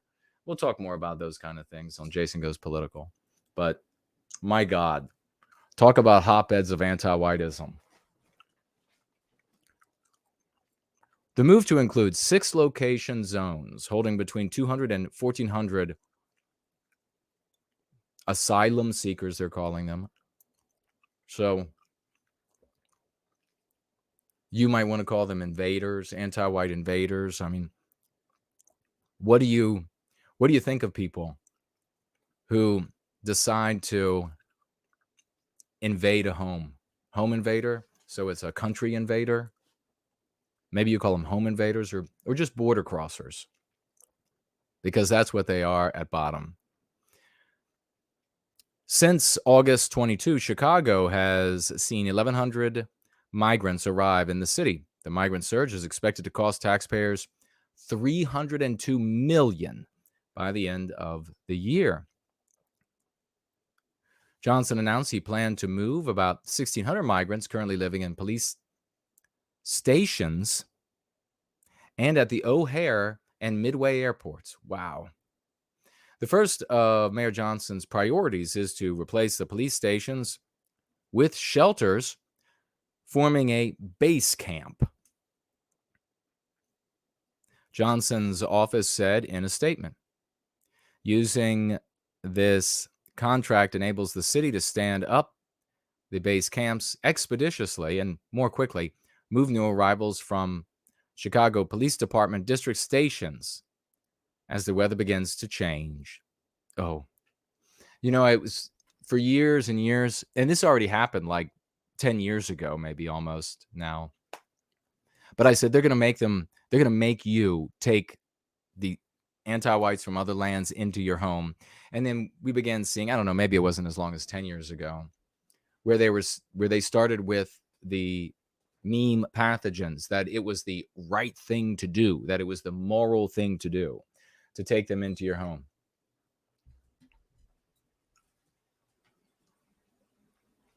So they're taking away the history, and I just absolutely, with absolute chutzpah. And then they're freeing all the criminals. Because, a lot of the people, the vast majority of the people who are arrested are going to actually be guilty of their crimes. Not all of them. And that's why we have a system of justice. That's why we presume that you're innocent until you're proven guilty. But a shit ton of them are guilty. They're just going to let them go. You know what that also does, just as an aside, it frees up dollars that these governments are running out of. They've been stealing from all these different programs, anti-whites have, stealing from all these different programs to pay for anti-white programs, anti-white systems, anti-white outcomes. And they're running out of dollars. They're running out of promises that they can make to get votes, anti-white politicians. And so it frees up a lot of money because you have to take care of a lot of people in jail waiting for their trials. You just put them back out on the streets. So what if they are killing and raping and murdering and gang banging and whatever else anymore? Then you have, we don't have a system that will support people just randomly being dropped off in our cities. So we will pilfer millions of dollars and build migrant cities to move them all into, to feed, house, clothe, etc. them. This is anti-whites. How much you want to bet that the people in Chicago who are complaining about the border crossers that are showing up by the hundreds and thousands in their city, surrounding counties, how much you want to bet that they would absolutely support the continuation of the open borders if white folks from Kansas had to pay for migrant cities that would take all those people out of Chicago? They would absolutely love that outcome. They would love it. So do you fix the problem by not going after anti-whiteism and anti-whites? No. Exclusive video, 7,000 migrants cross into one Texas border town in 72 hours. 7,000. That's a lot of people would define that as an invasion. These are people surrendering themselves to the authorities. who are hardly authorities. There are murderers, these people in positions of authority.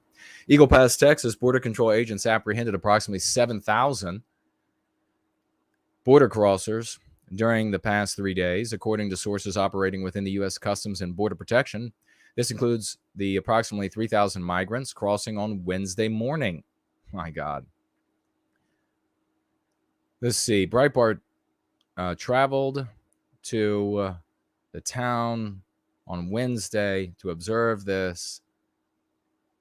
Video shows mostly Venezuelan making their way through the busy streets. Steady stream of migrants crossing the Rio Grande continued for hours. I saw these reporters talking to these people, the ones that could speak English, and they're like, yeah, we're not going to try to sneak in. We're just going to walk in because we just are being taken and processed and released. Isn't that fun? And then I don't know if it's in this story. I'm just going to keep moving. I don't know if it's in this story or not. Yeah. Don't even have 100 folks here, so I'm going to wrap it up soon. But they were talking about the adults showing up where there was razor wire and then having their kids. Now, is this true or not? I don't know. Supposedly, there's video of the children trying to crawl underneath razor wire and, of course, getting stuck. And then, of course, the feds cutting up the razor wire so that they could get across easily. Isn't that nice of them? So this absolute flood, and of course, this is happening across Europe and poignantly right now in Italy, continues to happen here in America, and it's obvious. It's an anti-white objective. And conservatives are unable, and so conservative people are unable to push back against it with arguments against the pretexts that anti-whites make about why this should be done. You know, like an anti-white might say, well, they've got to come from this country because it's unstable. And then a conservative will say, well, let's look at that country. Is it really unstable relative to the countries that are beside and around and north and south of it? It is quite stable, and it's been stable over the past 4 decades under the leadership of the whatevers. And meanwhile, the anti-white is like, you stupid son of a bitch. You abject, stupid son of a bitch. They're still coming in.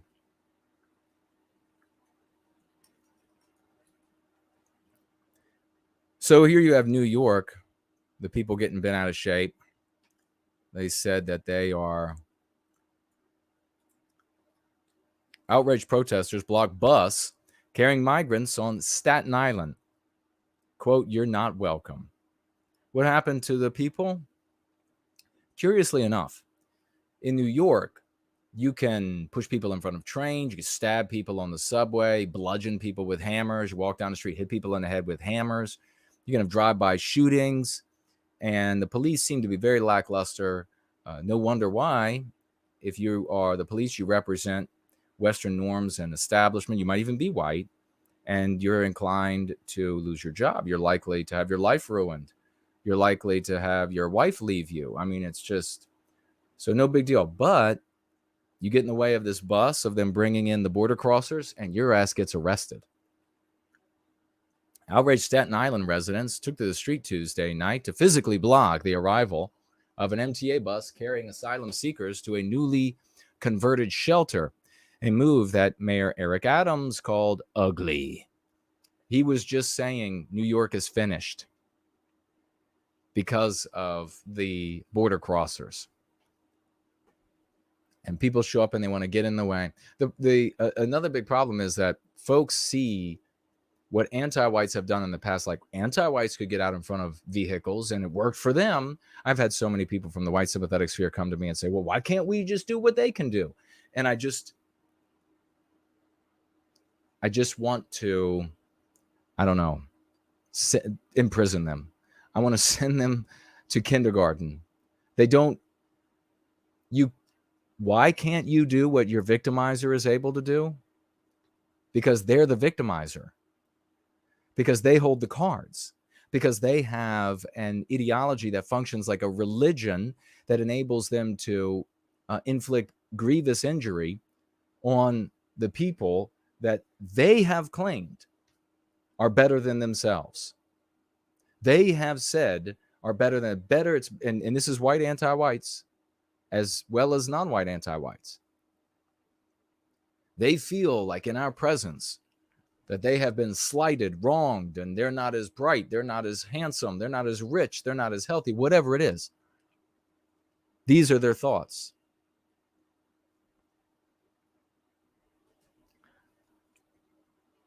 It's ugly. So why can't you do what they can do? Well, figure that one out for you. Riddle that one out for yourself. I've been telling folks for years. Even as over 100,000 migrants have been shipped to the Big Apple since last year, the group of unruly protesters captured on video wailing, and as far as I did not see any anti-white style terrorism. You know, for one thing, no Starbucks was destroyed.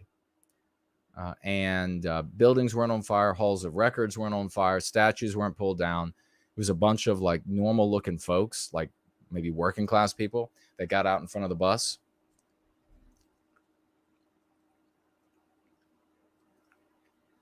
They captured on video wailing and banging on banging on the sides of the bus, halted traffic just before 10 p.m. 10 people were taken into custody.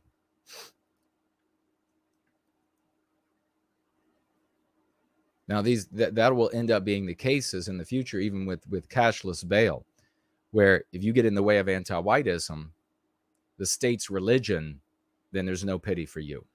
You'll be kept in jail. One man was charged with allegedly assaulting a police officer who was trying to make an arrest.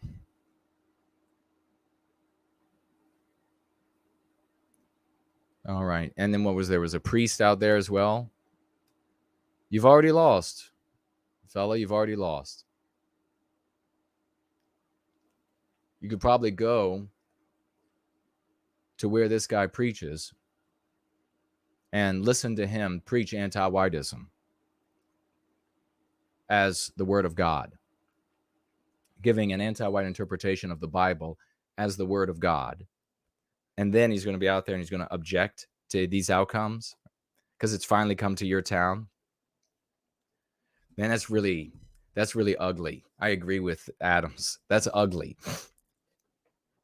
He's probably been telling, if he's like the vast majority of priests and preachers, he's been telling his flock these anti-white interpretations of Christianity and to send all of your money to these countries and to bring them to the United States, guaranteed. And now he's like, hold on, my neighborhood?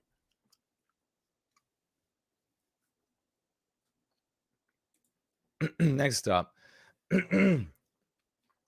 what's Donald Trump going to do about this? Donald Trump promises the largest domestic deportation operation in American history. Former President Donald Trump on Wednesday promised to carry out, quote, the largest domestic deportation operation in American history in the pattern of the Eisenhower model. Now, is this the one that was called a name that would get me immediately canceled, censored into oblivion on YouTube? They would just take everything away. So it has something to do with the word back and something to do with the word wet. Was that what the government called it? During a speech in Dubuque, Iowa, Trump delivered remarks on securing the border and stopping illegal immigration in the country. Okay. So, don't need to read through the whole article. You just got to ask yourself this. Are the anti-whites and all these nodes of power in the government, federal and state, and also these invisible government of all of these different agencies, are they going to allow Trump to do something like that? Or are they going to stymie him everywhere they can? We know the answer to that one. Yes, they will. The answer we don't know for sure yet is, will Trump do what he has to do to overcome those legal and ethical and anti-white moral objections and efforts to stymie and thwart what he wants to do? In other words, is he ready to go nuclear? Is he ready to go state of emergency, military tribunals? Because if he's not, it won't happen. It'll just be like tiny little steps in that direction, like the wall, that doesn't get done. You bring in 40 million, or whatever it ends up being, over Biden's time in office. You bring in so many millions. Those are seen and apprehended and getaways. And then what? Are you going to send back 250,000? Are you going to send back 100,000? Aren't they dreaming?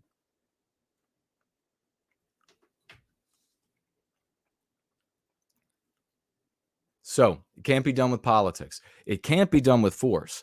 And building your own community that has a bulwark that you defend with physical might can't be done. That's violence. Can't be done with voting. It can't be done with violence. Neither works. You have to address the psychological warfare, and we have found the key. We defeat the psychological warfare.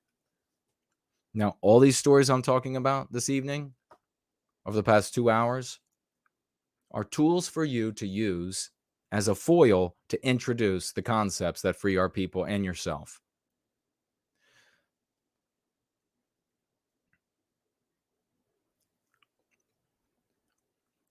There's this: Gomes alleges election tampering in Bridgeport primary. The police are investigating. This is what Elaine was curious about, and in the title, Democrats in a primary, one Democrat, the guy who lost by like 100 votes or something, is claiming that security footage that has been released to the internet shows a black woman stuffing ballots. And this is the kind of thing that I think is supposed to be reserved for election, like the actual, when you're competing against the Republicans, you do that. When you do it to fellow Democrats, well, you're trotting on thin ice. A video shows a woman dropping stacks of papers into an absentee ballot drop box outside of the government center in Bridgeport. Wow. Hours after John Gomes' campaign released a video Saturday that he alleges shows evidence of election tampering in the Bridgeport primary by a supporter of Mayor Joe Ganim, the city's police department confirmed it was investigating the actions in the footage. Gomes challenged Ganim in the 12 Democrat Party primary, losing by just 251 votes, according to the most recent preliminary count posted on the Secretary of the State's website. Video was posted, shows a woman dropping stacks of papers. The Gomes campaign alleges the video shows Wanda Geter Pataki, a Ganim supporter, dropping off stacks of absentee ballots. It's such a joke. The joke is, of course, they're going to behave this way because it's moral to behave this way when it harms Western kind, Western civilization. And this is just the continuation of it. This is just the continuation of the behavior that's the way you do things now. Because the West isn't the West anymore. The West isn't Kansas anymore, Toto.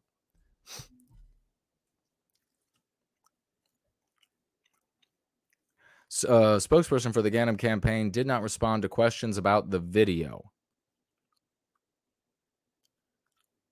Let's see. So the police are not only opening an investigation into the video and the woman who's dropped off all these absentee ballots, but they're also investigating how the video got leaked. And that is the really important offense to the anti-whites, because that's just their in-house thing. Nobody else should know about how they operate. You remember I told you all on Jason Goes Political how to remedy the ballot stuffing and the cheating. And that is for bright people who know how to cheat in every state to publish all over the internet for Republicans how to cheat. The moment that it became useful to Republicans to cheat, Democrats would make it completely illegal. It would all be driver's license, ID, in person, maybe with the exception of their totally anti-white districts. So the police are really going to be going after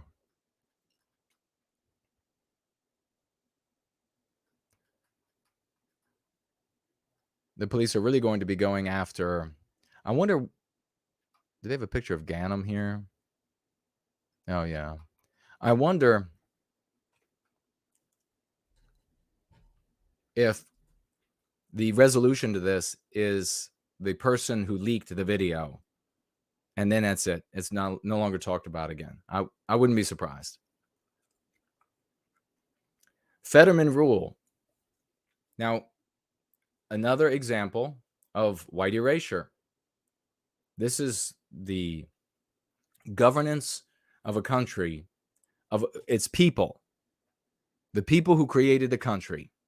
Western kind creates Western civilization, and the governance of them and protecting them, their lives, their health, their industry, their work that then rewards them in various ways is a sacred thing. It's got to be a sacred thing. It's a significant expectation of behavior and moray for Western kind. And yet, this happens? How? White erasure. John Fetterman hosts Senate wearing a casual shirt and no tie after Chuck Schumer relaxed the chamber's dress code. Fetterman just looks like a slob. Fetterman dressed down as he presided over a U.S. Senate on Wednesday, wearing an open-necked casual shirt after Senate Majority Leader Chuck Schumer relaxed chamber's dress code. Does anybody want to bet on when the first transgender elected person comes trotting through there and some sort of outrageous library reading to little children outfit, maybe dressed up like Satan? For human beings, the human animal, ceremony, pomp and circumstance is very important for legitimacy. On a level, this happening at the federal level and eventually, I guess, at the state level is a good thing because it will help to deprive legitimacy. But the problem is if the population is not seeing that it's anti-whites and anti-whiteism that are deprived of legitimacy, if they're just seeing governance deprived as legitimacy, then we all will be harmed by it. Like these ignoramus claims and joy over the United States and the West being outmaneuvered by like China, for example. They're like, oh, I'm so happy about that because of them getting weaker is better for us. No, you are a vassal in a matrix that they control. When they get weaker, you are correspondingly made weaker. You don't get stronger. You too get weaker.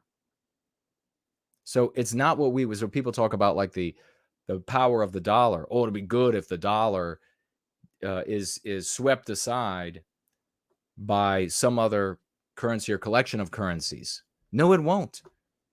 Because you will not be in a stronger position to take on the anti-whites in whatever respective country, Western country you're in. You will be infinitely weaker.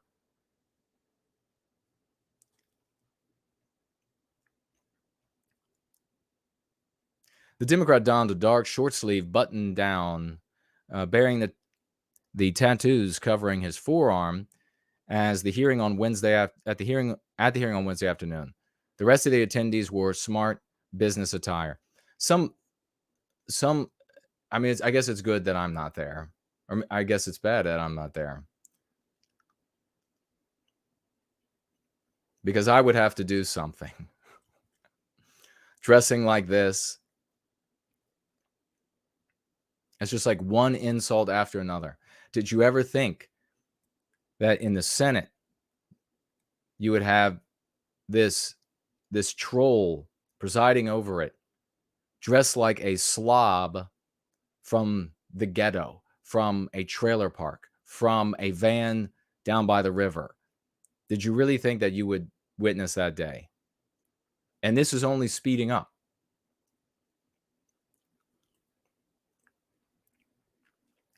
The move has infuriated Republicans who believe that the Democrats are debasing the hallowed institution.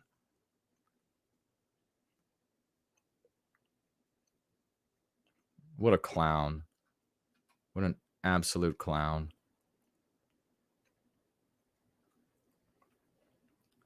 He said he doesn't feel good when he wears nice clothing. Well, then get out.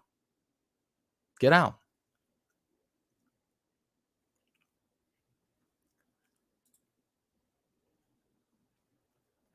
I saw this also. I wanted to mention Michigan Attorney General. This is one of the power nodes I talk about. I'm always right. Dana Nessel scolds right-leaning jurors for acquittals in Whitmer kidnapping trials.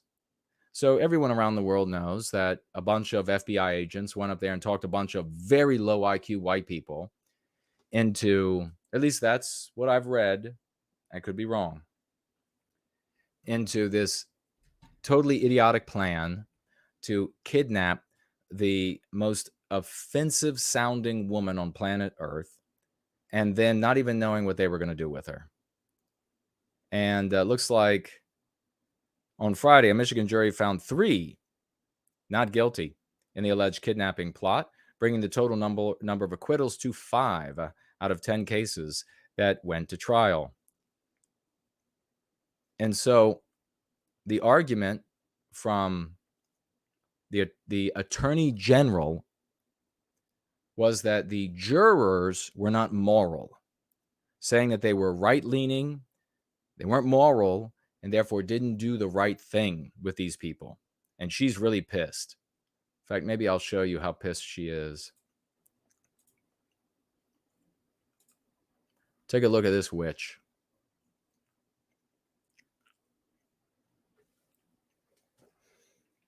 So, do you think, as a white person, and this goes to all the tough talkers out there, because that's what happened here. People got out there and they said, let's talk. We got to fight. We got to fight. And then you're going to be confronted with an attorney general and prosecutors like this witch right here. And do you think she's going to treat you fairly? She is your recourse to fairness. When a prosecutor is mistreating you and you want to search for redress, well, it's going to be her or people like her. Do you think you're going to get a fair treatment?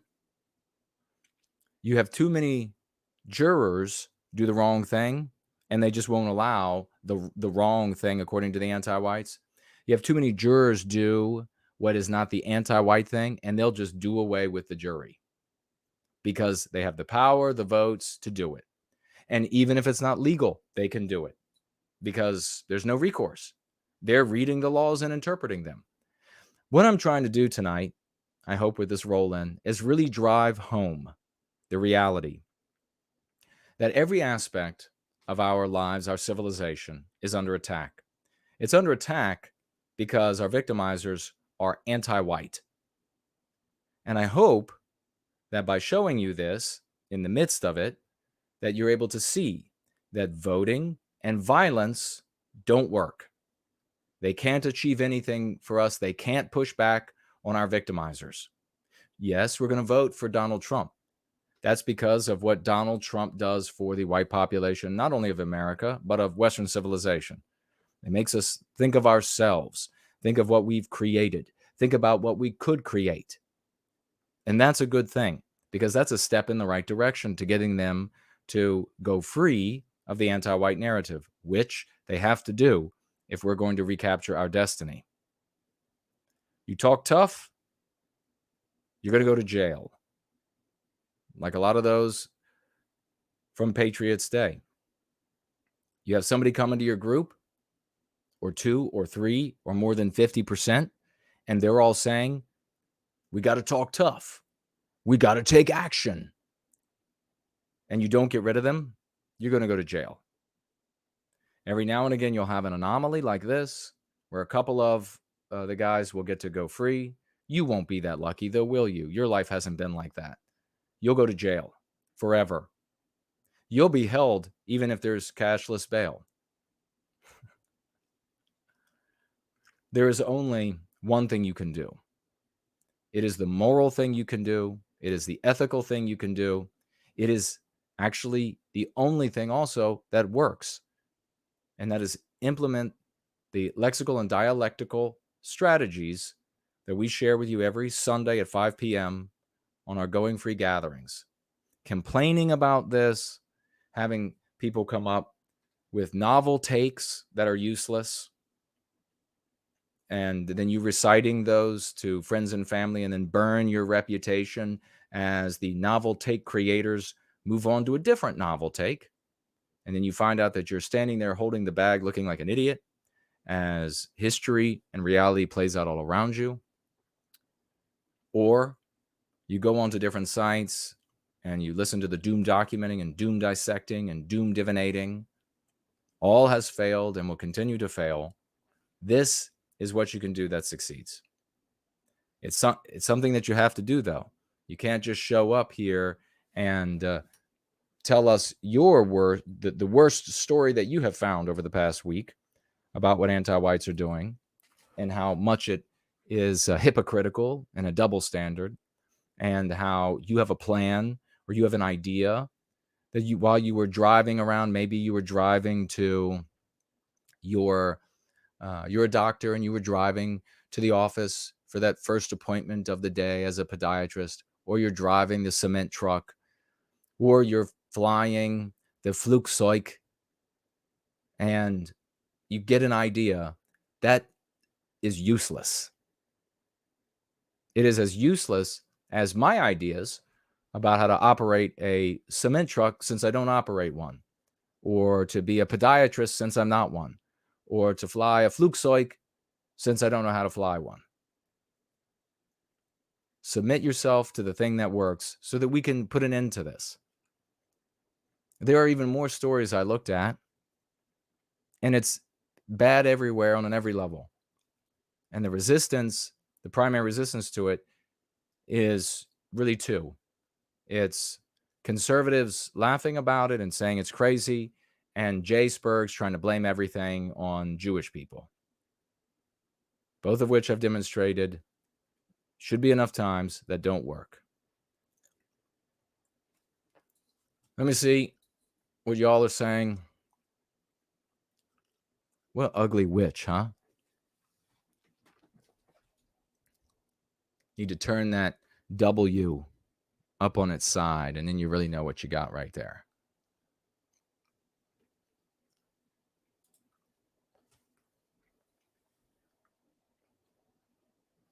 Friendly reminder that static defenses have never worked. since the dawn of Greek poetry and has only declined ever since, says Walker Humphrey. Thank you so much. A static defense.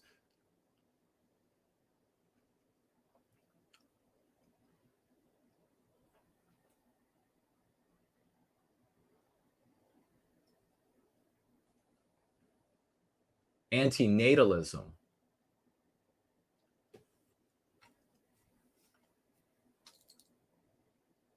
Thank you, Elaine.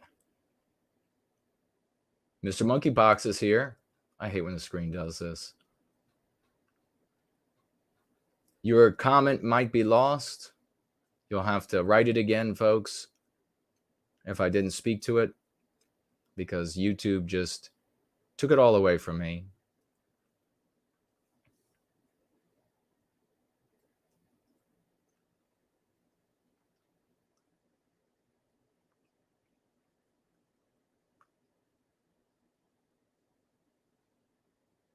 Semuski saying that it frees up dollars to not have to detain people in jail is a great point. Yeah, brother. And they'll be using those dollars on more anti-white programs.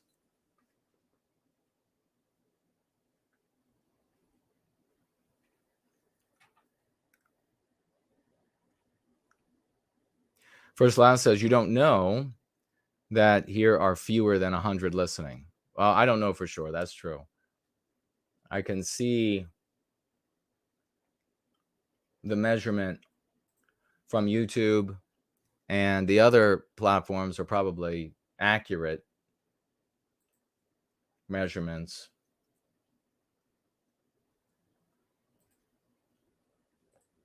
But yeah, YouTube is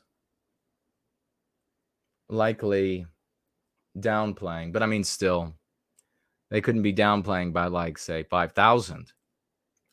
Helios Abbott is here. Reynold Wolf, White Wolf, I'm sorry.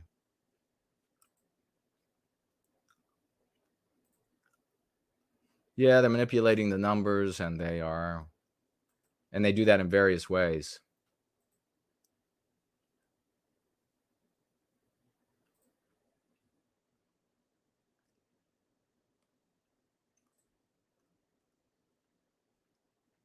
And we have the great First Last has financially gifted $5. Thank you so much, brother. I appreciate it.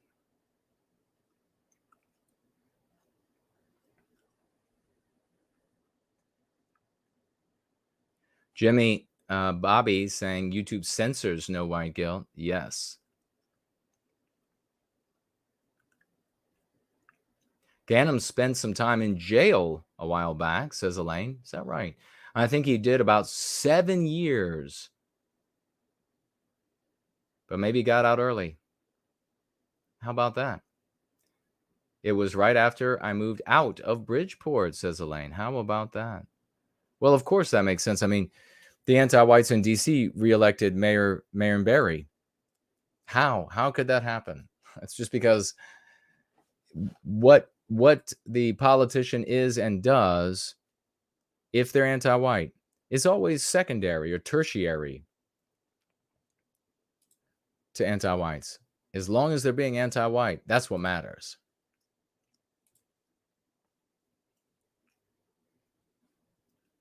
All right, let's see here. Nope, that's not what I wanted to do. Just want to check the dashboard over here and make sure that it's not malfunctioning. Okay. It is not, so that's good. All right, and over here, looks like Alice has started following yours truly on D Live. Thank you so very much. You're welcome to the community. And on Rumble, looks like JS is in the live chat over there on Rumble and says, tell the people on ScrewTube to come over here. That's funny. people like to use what they are comfortable, with, what they're used to. And they'll be motivated to change if it's no longer an option. So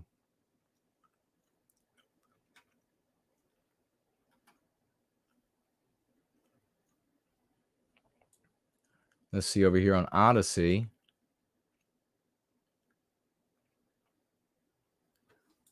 Is this new? Let me look. Who'da thunk it? Looks like 5 library tokens.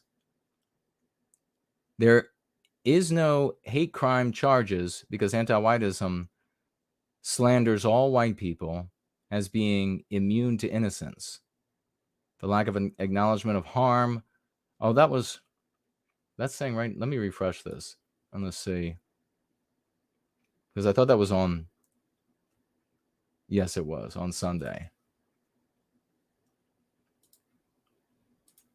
Yep, and the dashboard there looks clean as well.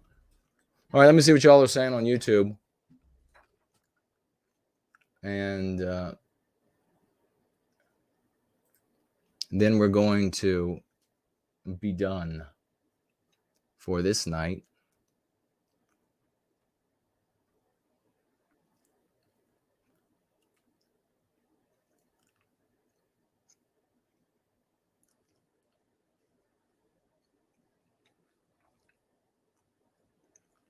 Art Acrobats is here. Great to see you, brother.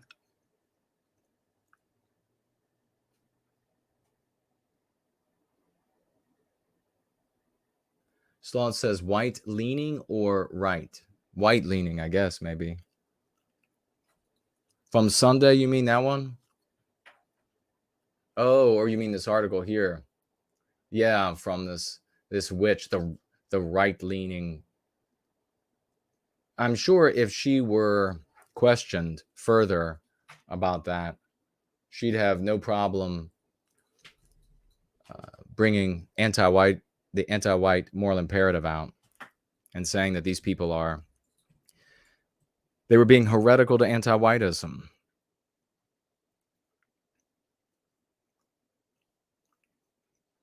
Let's see. Mestizo Carf said he sent me a Twitter DM with more detail. Although I don't know. I'll take a look at it, brother.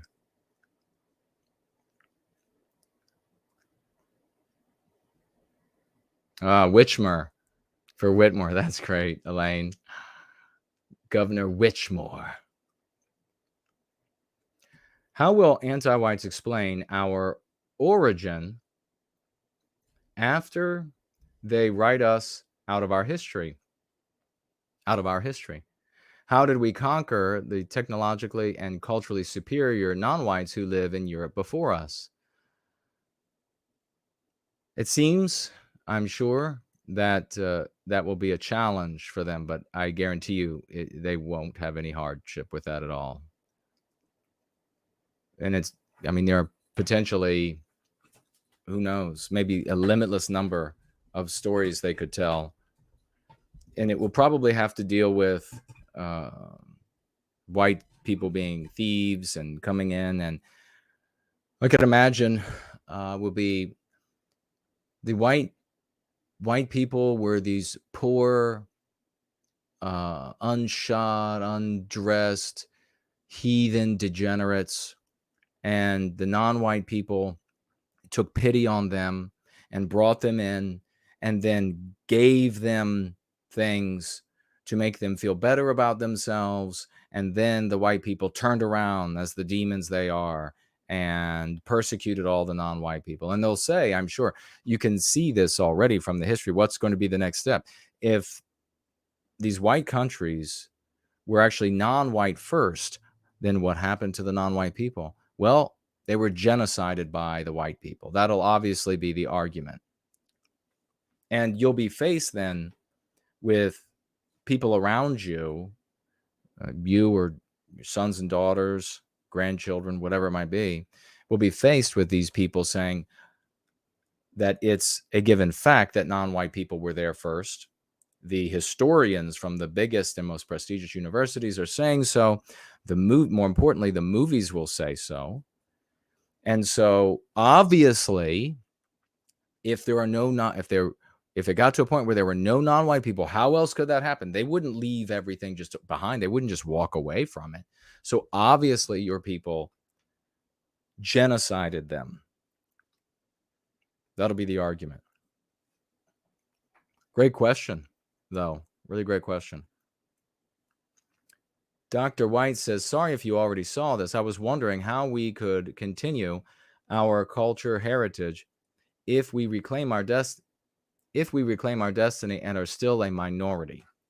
Well, the big element of that is being inoculated against anti-whiteism and treating yourself for the infections you have. So imagine children today, and this is a big argument that I had with Jared Taylor numerous times. I mean, a friendly argument when we were like more on friendly terms over all of the years. Was his argument was, you don't push your beliefs on your children. And my argument was, you 100% do. And the reason why is because someone is going to push a story and a narrative on your kids. So who's it going to be?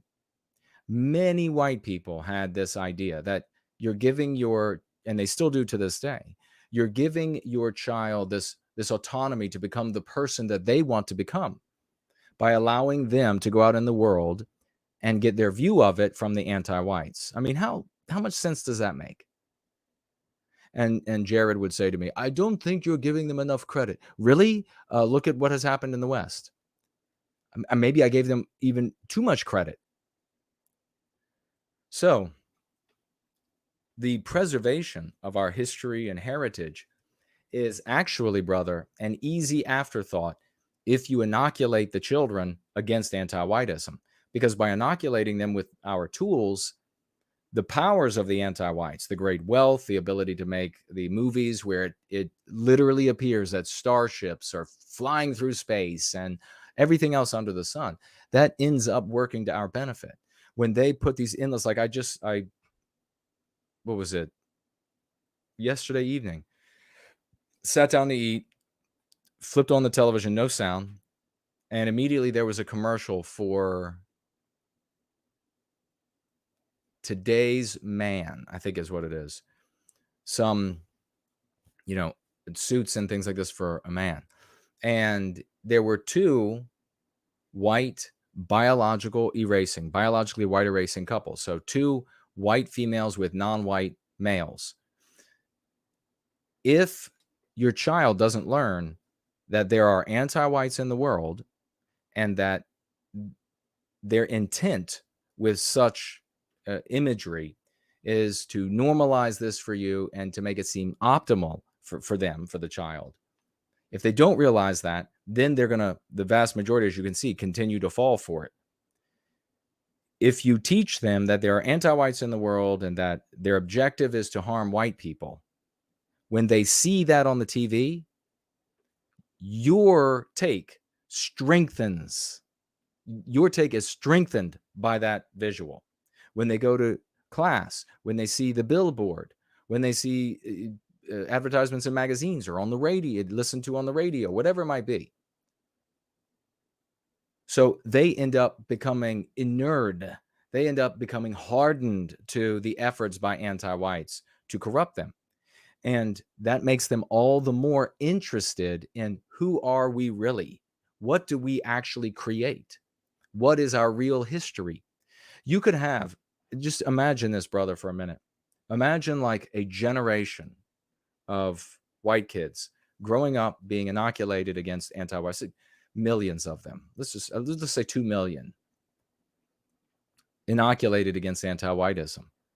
When they became adults, they would so many of them would be beginning the research and then telling the others of who we are. You see how all of these problems that we face, problems of culture, problems of heritage, problems of economy, problems of law and order, problems of identity, all of these things and more are solved when we win the psychological warfare battle. And in fact, all of these efforts are driven in a way, are fanned in a way that before anti-whiteism was this strong, they would have never been fanned as vigorously. They would never be so as energetic.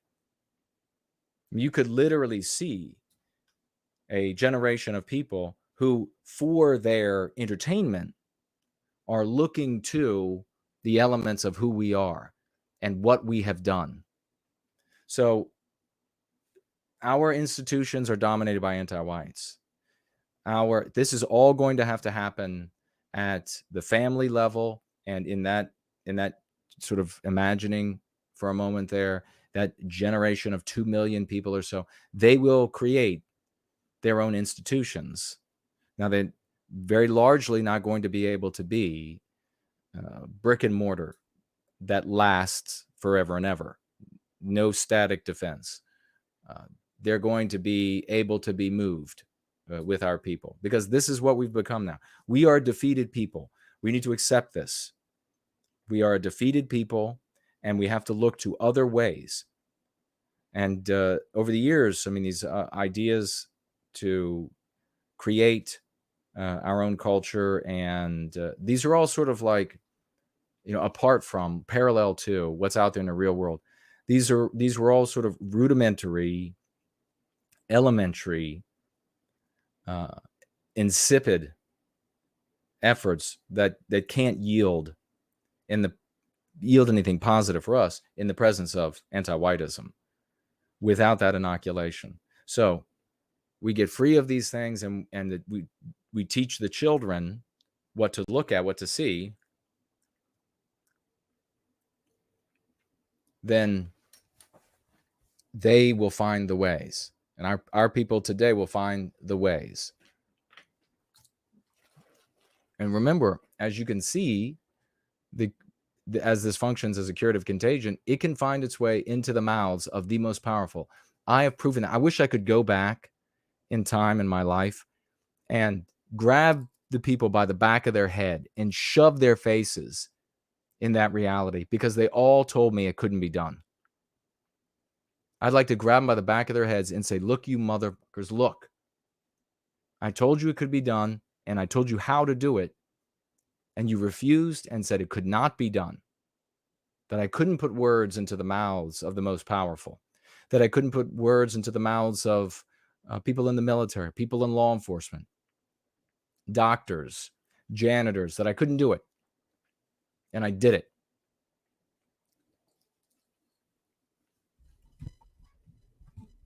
And the reality, of course, is that Team White Wellbeing has done it, and we continue to do it.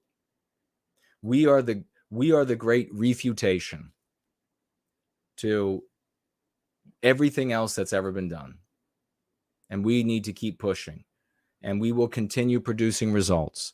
And there will be people out there who will continue to try to take credit.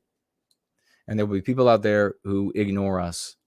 And we just have to, this is the right thing to do. This is the way to go. This is the only way things are going to change.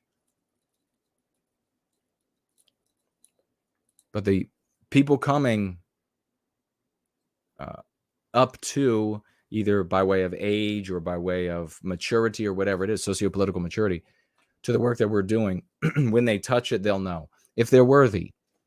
If they're not worthy, then they're totter off to some other platform or some other content creator and get their entertainment about how it's not fair.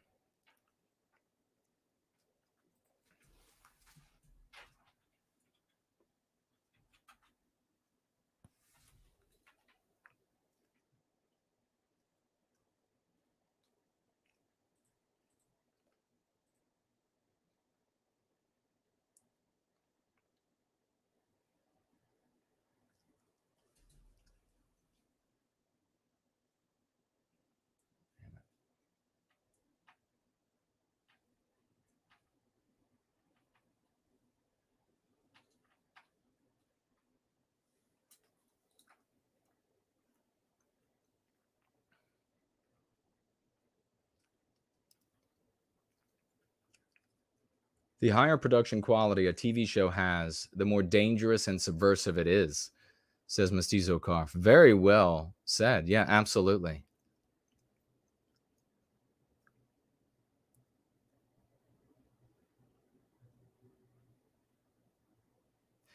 Samuski says, ours is the gift of language. Ours is the gift to shape it, disseminate it, and dispel it. Beautifully written.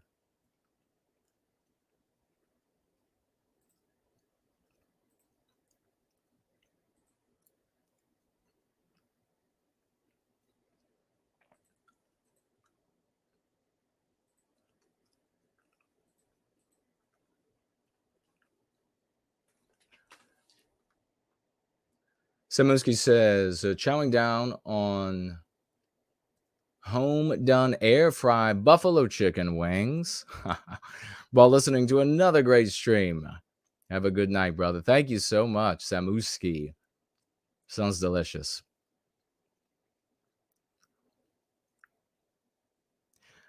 Thank you, Jay Bishop, who's telling Chris to tag me as No White Guilt so that I can respond. And then Chris does and says, where do you see white people in 50 years from now? Impossible to know. It's a great question, but any organization, leader, content creator, thought leader that would give you like a real, this is what it will be like, is lying or being childish. And the reason for that is that human dynamism makes it impossible to know.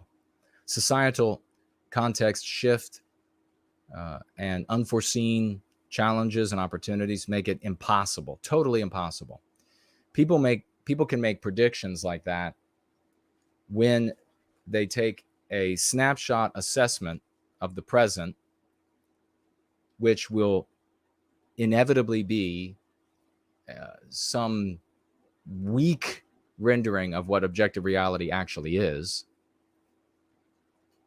And they look at primarily the course of just their lives and what's happened in society over the course of their lives, because everything before is an interpretation of themselves or someone else or many different individuals about history, and makes it even less likely to be accurate. But they'll take this tiny snapshot of their life and a snapshot of the moment that we are in right now, which will be erroneous to almost entirety of objective reality. And then they freeze that moment in time and they make a prediction. There's nothing frozen in time. There's nothing at all frozen in time. So it's all that we can do. Maybe the way to look at this, I've shared at times, is imagine that we have challenges of strength and in life, just your individual life. You're going to have every day and every so often a challenge of physical strength. You don't know how much, how great, or how little the challenge will be from day to day. But there's always going to be challenges of strength. So since that's going to be the case, the only rational way to approach, especially the unexpected, or that which could not have even been expected, is to train for strength. And so that's what we do here in service to white well-being. The contextual shifts, when you had a huge one when COVID came, for example, wars are another one. This kind of inundation of a country with border crossers is another. Context shifts are happening all the time, and they open up new challenges and new opportunities. We are, as we spread the lexicon and the dialectics, more and more of the population are using a reference, a lens for interpreting reality, both potential friend and always foe, that benefits us. That's one of the reasons why we promulgate the lexical and dialectical power of Go Free. As we grow in financial liquidity, so financial strength, connectivity, connected to each other more and more around the world, and in so many other ways that we could just go down. I'm like immediately just had like this slew of different things that in our growth we become stronger, we can more easily overcome the challenges in civilization and take advantage of opportunities. You can imagine when COVID occurred, if we had, say, 1 million people, let's just say to make it really easy, who were avid going free practitioners, how many people could we have, how many more people could we have brought? How much more wealth? How many more talented artists, musicians, on and on could we have brought to this contest for the recapture of our destiny?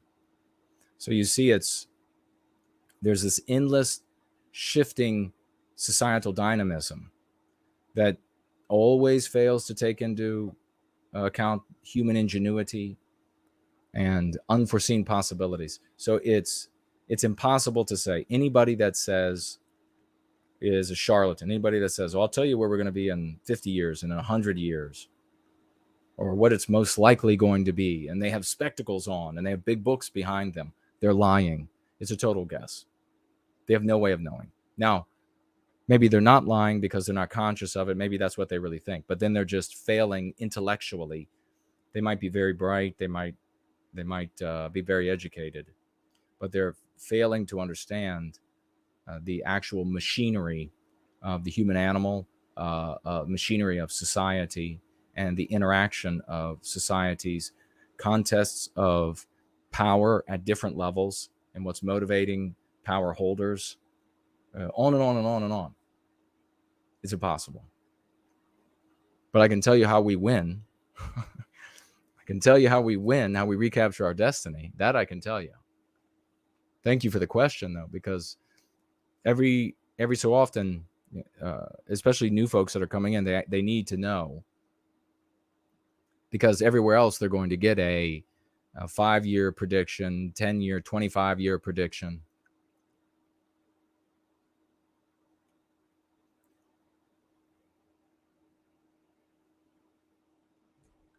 Samuski wrote, man, I had to put this together as a young man, and I'm 50. This is exactly how I wish I could have talked about this topic 30 years ago. Thank God someone did it. Jason is to be celebrated to the end. God bless you, man. I really appreciate that. And a big thank you to Carlisle for getting that to me, because I had not seen that comment. Thank you, brother. I really appreciate that. You're a great guy, and it really shines through. When a person is a good person, it's easy to see. Spike says, no white guilt. African will be claiming all the medical inventions.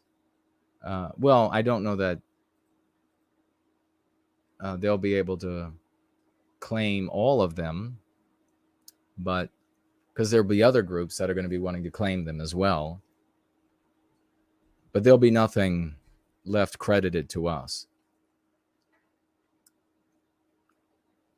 if we don't recapture our destiny. And recapturing our destiny is incremental.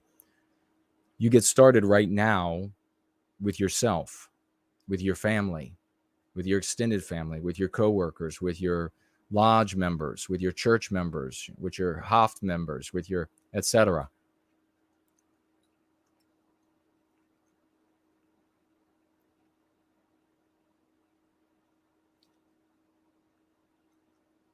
Scott says, making that shirt real handsome, brother. Thank you. Short sleeves and collar. Thank you for the role in many helpful scenarios and answers. How it all connects back to Go Free. I appreciate it. Thank you very much. Renault Wolf, White Wolf says, thanks for the answer. I would like us to explore and counter likely post-erasure narratives in advance, maybe in a future stream. That's a great idea. I will contribute again soon, and I hope you cover this. Well, thank you so much. That's a good idea.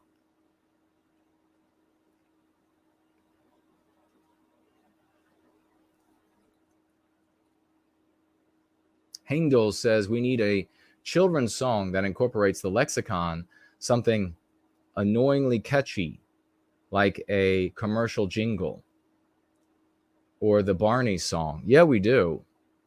One of the most powerful things that we can do that anti-whites would get really angry about is to start to make more and more material for children, especially if we are with that material, which is what we would be doing, inoculating them with the lexicon again. So you see the great Brant Danger doing this with School of the West and the good folks over there working there.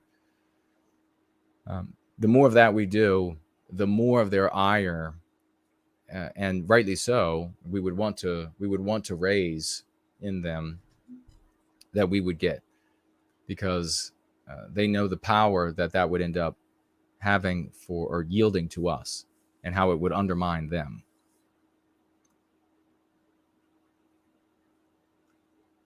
You gave me something I could use every single day, right from the get-go.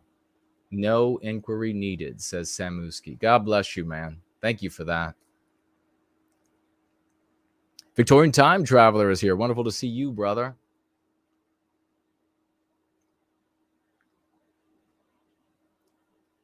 Praying and sending positive energy to your father.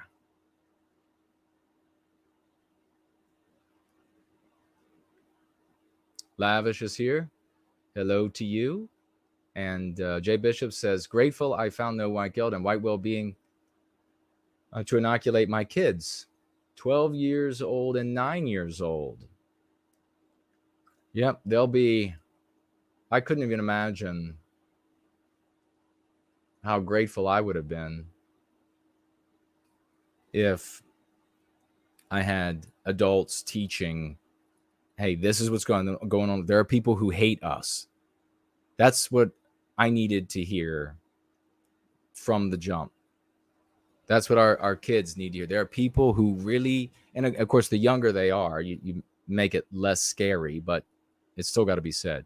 There are anti-white people in this world. They don't like us. They tell lies about us all the time. Why do they do that? Jealousy and envy. You crack open the Go Free book. You read it right to them. Jealousy and envy motivates them. They'll try to convince you that you're not who you are, you're not what you are, that you're evil for being born white. They do that because they're evil. You don't want to make, they do that because they're evil, because they're anti-white. You don't want to make the conversation about, well, what did white people do? What do they claim white people did? You never want to enter their story. And that's what conservatives and J-Spurs, that's what they all do all the time. They enter their story. If you are in their story, then you are at the mercy of their pen.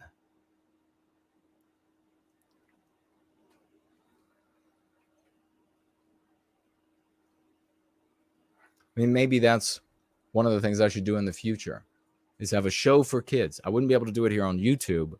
It would be gone in a heartbeat.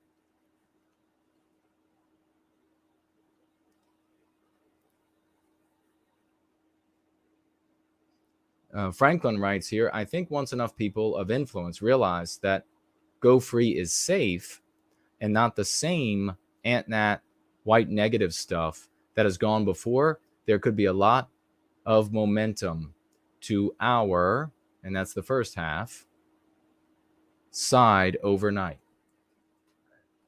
Agreed. See, that's one of the things that's really wonderful too. Very well written. And thank you for mentioning that, Franklin, is that with other content creators and etc., they have various, since they take this, I mean, I'm not making, people have different levels of intelligence, different levels of awareness, different levels of being able to process, just like people have different speeds they can run, or how much they can bench press, or how fast they can do math, or whatever, it's just different talents. So you got a lot of people out there that just are giving advice and plotting courses that have no business doing it. They're maybe the best outside of us, but we exist, and so that kind of ruins it for them. But their snapshots of the world, they'll say it's one of two things. Either they'll measure approaches, and it goes on this like spectrum of less violence to greater violence.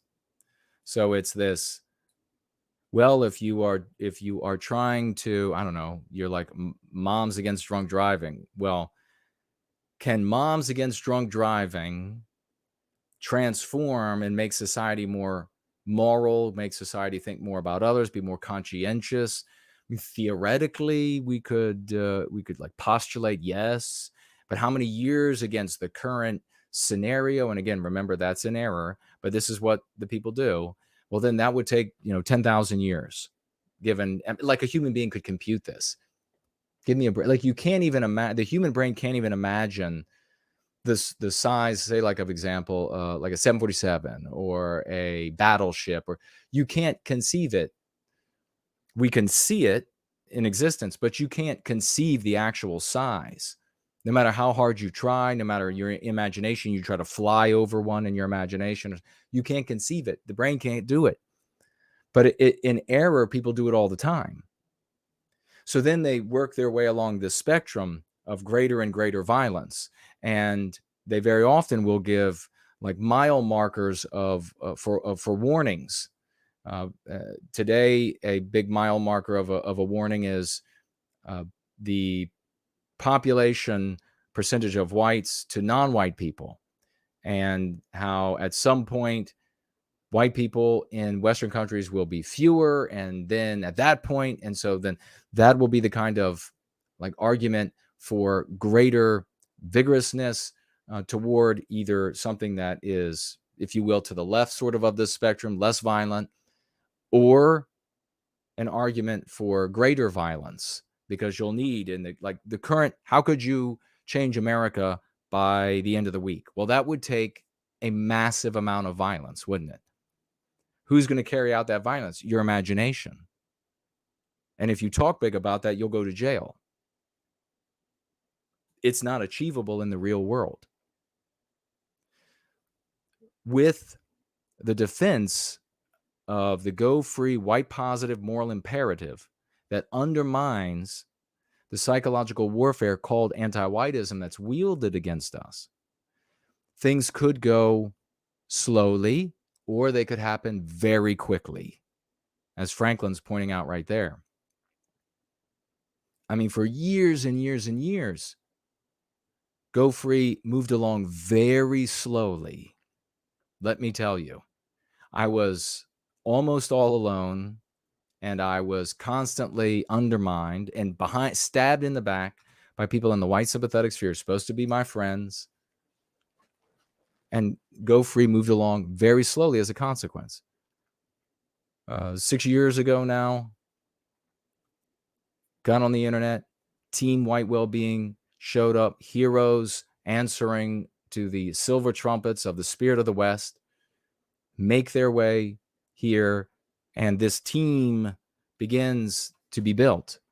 And look, in this tiny, I mean, you could take like that last like 6 or so years, and you can even say at the beginning of that was still very slow. And so if you can bring this down to just a few years, and in just a few years, the achievements that Team White Wellbeing has been able to accomplish in the world are just well beyond the imagination of fiction writers, even from white sympathetic circles. Nobody ever wrote that kind of a thing in a white sympathetic circle. Everything they wrote about were ridiculous, violent, underground violence, and all of this other kind of garbage. And then, and even in those cases, it going for years and years of violence and bloodshed. And this can get into these concepts, these arguments, since they defeat the psychological warfare, they can get into everyone's mouth where they are. And that was one of the things that really I communicated over and over, that you're not going to fill You're not going to forcibly fill the boardrooms with people who are, pro-white. You're not going to forcibly fill the Senate and the House with people who are pro-white. You're not going to forcibly do none of that's going to happen. It was always childish. There's this like weird, very childish mentality in the leadership, whether it's organization or thought leaders in the white sympathetic sphere, both implicit and explicit, that they're going to somehow march their way up to this epically powerful position. It's just not going to happen. Absolutely not going to happen. You're not going to have a day where you're not going to have a movement where people play their cards close to their chests and they get good jobs, and then they're suddenly millionaires beyond billionaires, and then they can change. Give me a break. I realized this, I get maybe serendipitously. I looked at myself and I said, when I was 12, and I said, I have whatever intelligence I have whatever money that I'll end up having as an adult, whatever that will be, it won't be enough. I have whatever looks that I have whatever health that I have. None of that's going to be enough. But when I looked out around me at my peers who were that age, and I looked out around at the adults who were potentially or could potentially be brought to the reality of our persecution and victimization, there were talents galore, there was money galore, there were connections galore. Everything we could ever need was everywhere. Everything we could ever need to recapture our destiny was everywhere, millions of times over. So we had to just be able to get into their hearts and empower them in the way that this psychological warfare has disempowered them. And you see it happening from our great champions. The people come here are really the best. I used to say a little bit more regularly, it's absolute truth. The people who come to White Wellbeing are the best of their family. They're the best of their community. And don't look at like wealth. Don't look at any of these other markers. You're the best of your family. You're the best of your community. You're the best of your province, state. You're the best of your country. You are the best people in the West. Without any exaggeration, because it is these efforts that unlock the best of Western kind in all of the other categories. The best poets, the best singers, the best statesmen, the best athletes, the best health, the best looking, all of it. So if you're the key, then you are the most important part. All of that other stuff is wonderful, but if you're the key, then you are the most important part. And that's when you're out doing these things, what you need to remember. And then it can happen really quickly. We could have Don Jr. talk about anti-whiteism with Don Sr. And then he ends up getting out on the campaign trail and or getting into office and then speaking anti-whiteism to the world and making it, could you imagine on that level? I mean, let Donald Trump say that he loves Israel and he loves blacks and he loves Hispanics and he loves Arabs, and we've got to stop anti-whiteism. That would be solar system shaking.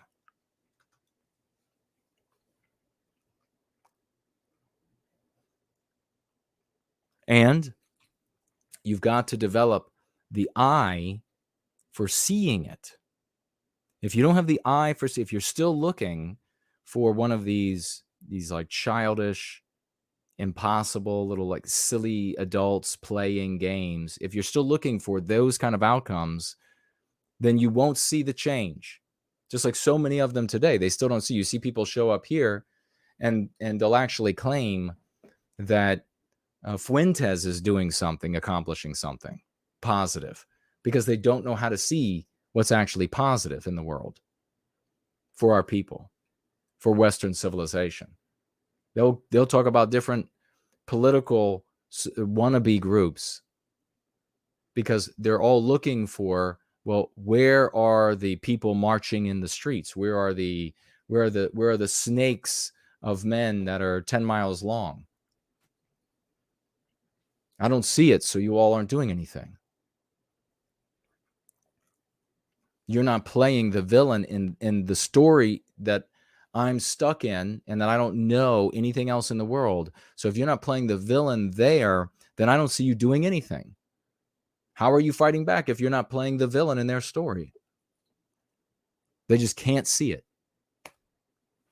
In a big way, it will, and it does, take people, white sympathetic people, implicit and explicit, by surprise. Our successes. It takes them by surprise. They're like, what? What the hell? Like this one guy, I'm not going to say his name. He's an older guy. And he tried to say to me in an interview, isn't it just a pendulum? Are you all really doing anything? Or is that just the natural consequence? It took him by surprise. All of his spurging, all of his secessionist talk has never done anything. All of his facts and data and recitations of history and his understanding of peoples or whatever it is has achieved nothing. And suddenly he sees change. He's like, what? How's this happening? Well, right here. Well, doesn't want to give credit where credit is due. And I've put up with, I mean, it's the obvious, I mean, you can see from the timeline, you can see from everything that we have demonstrated, I've put up very nicely with people discounting me. Over all the years, before we had Team White Wellbeing, before you all started coming to the good work, and in various degrees, many of you coming to these ideas and this understanding yourself. That's why this made so much sense to you. Before all of that, I was like a real good sport. They would say no, and okay, and then demonstrate, and still no, okay, and I was just very patient, and people were rude, and I was like, all right, it's not about me, it's about our people. It's about, so I'm stick it out with these folks in these different groups and these different associations. But now when we've come to this point where I see all of you, and you all are putting in the work as charity, as love for our people, and these others then to discount, isn't it just a pendulum swing? I guess it's like wanting to protect a sibling. You know, if you have a brother or sister you love, and they work their asses off for something, and it's all them, it's all their time, it's all their energy, it's their ingenuity, and they're working their ass off, and then some other person comes along and tries to steal the credit from them, don't you want to beat the shit out of that person? Well, that's how I feel. I'm like, you. Absolutely not. It was one thing when you were stabbing me in the back and ignoring me, but now you got all these people who you're stabbing in the back and ignoring, who are good, honest folks. So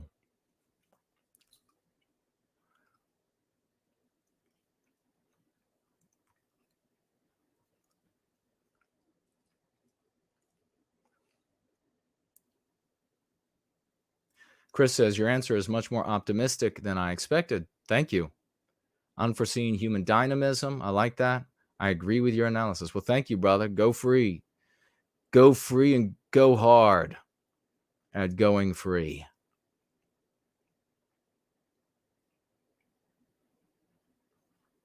You know, just Don Jr.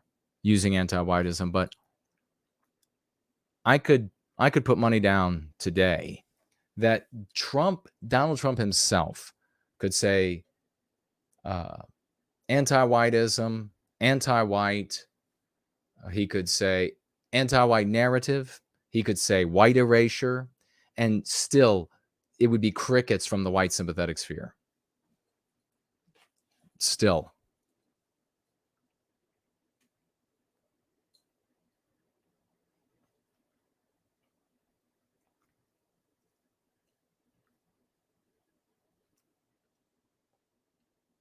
I like what First Last says. Jason is only one step away, Donald Trump Jr., from putting a chain on Donald Trump's chainless bicycle.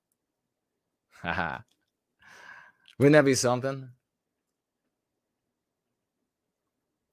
Sloth says, you are correct. No white guilt. Thank you, brother.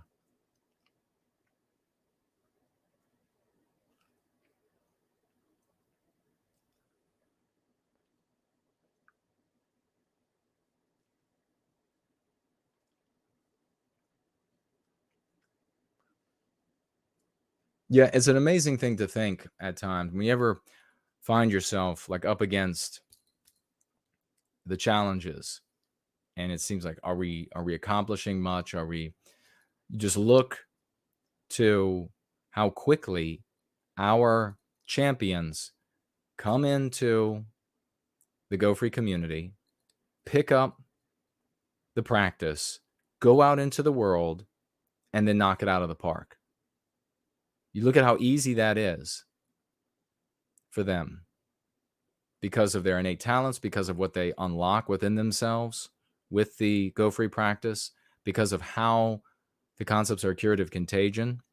And then you can imagine very easily, and it doesn't take fiction, you can imagine very easily how these concepts in the right boardrooms that you'll never see, and maybe sometimes it'll make it into the news, but in the right mouths of the wealthy, the super wealthy, the mega wealthy, the president, Donald Trump, will legitimize these ideas.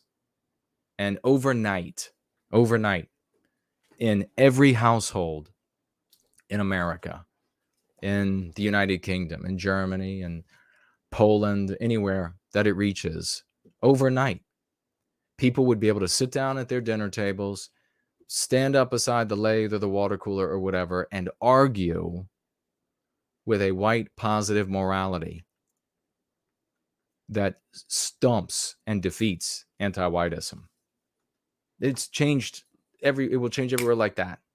Legitimize it, and it changes everywhere in a heartbeat.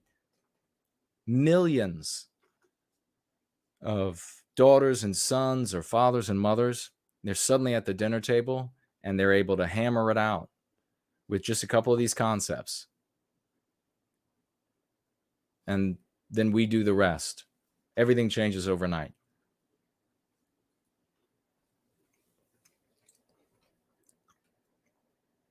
Time Traveler says, we all feel the same about you, Jason. Thank you, brother. I appreciate that. Big salute to the Time Traveler.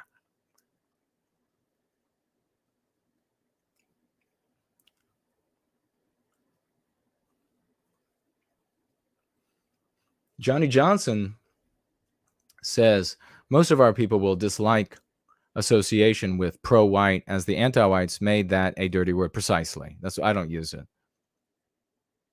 What's the best alternative wording or word? White well-being advocate, as it can't be made dirty. Yes. Best case scenario, and Red Dog is here. Great to see you. Best case scenario, you are a proud, law-abiding, tax-paying patriot of the Western country that you live in. You're a moral person. You're, like I was saying a moment ago, you're like a father, you're a mother, you're a son, you're a husband, you're a wife, whatever it is. That's what you are, and you're not going to stand idly by and watch Western kind be victimized. Where you have to identify yourself, and if we were in a world where you wouldn't have to have any sort of moniker, That's what I would say. That's the best way to go. But you're not. You're in a world where anti-whites are going to name you if you don't have a name for yourself. And so where confronted, something like a well-being activist, you're for white well-being,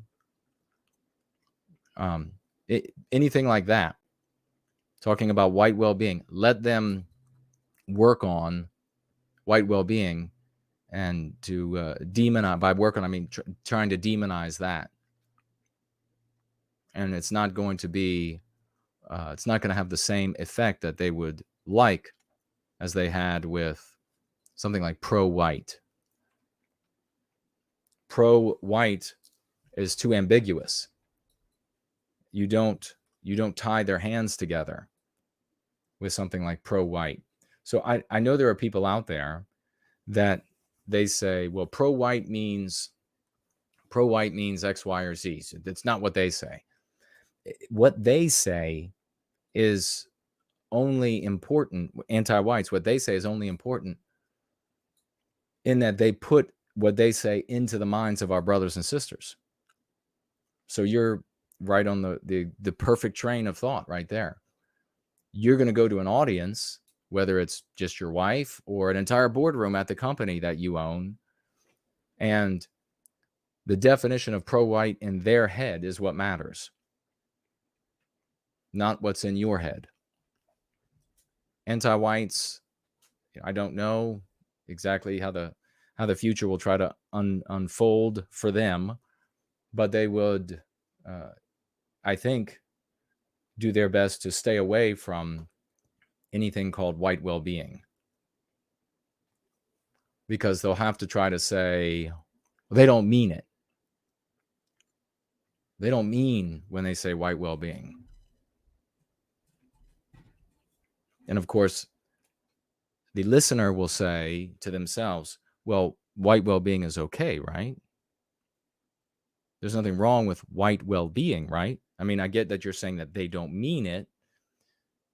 That would be the smartest way for them to approach it, and they still lose.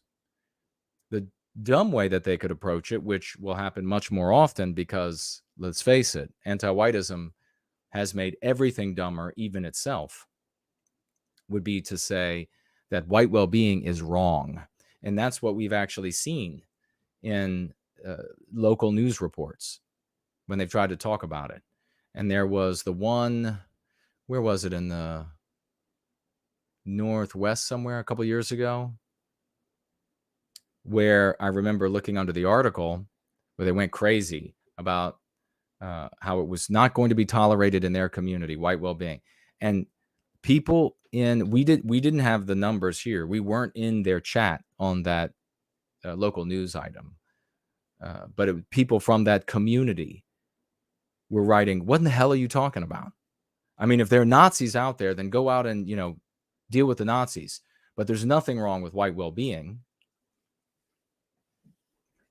Exactly as it should happen, because you are eliciting from people, their own white people, and from non-white people who care about, they have white friends or maybe even white family members, they care about them, and they're going to be like, what are you talking about? Of course, there's nothing wrong with white well-being. So you elicit that self-interest.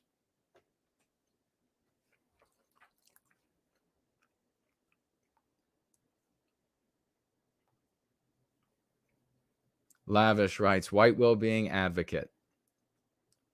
That's right.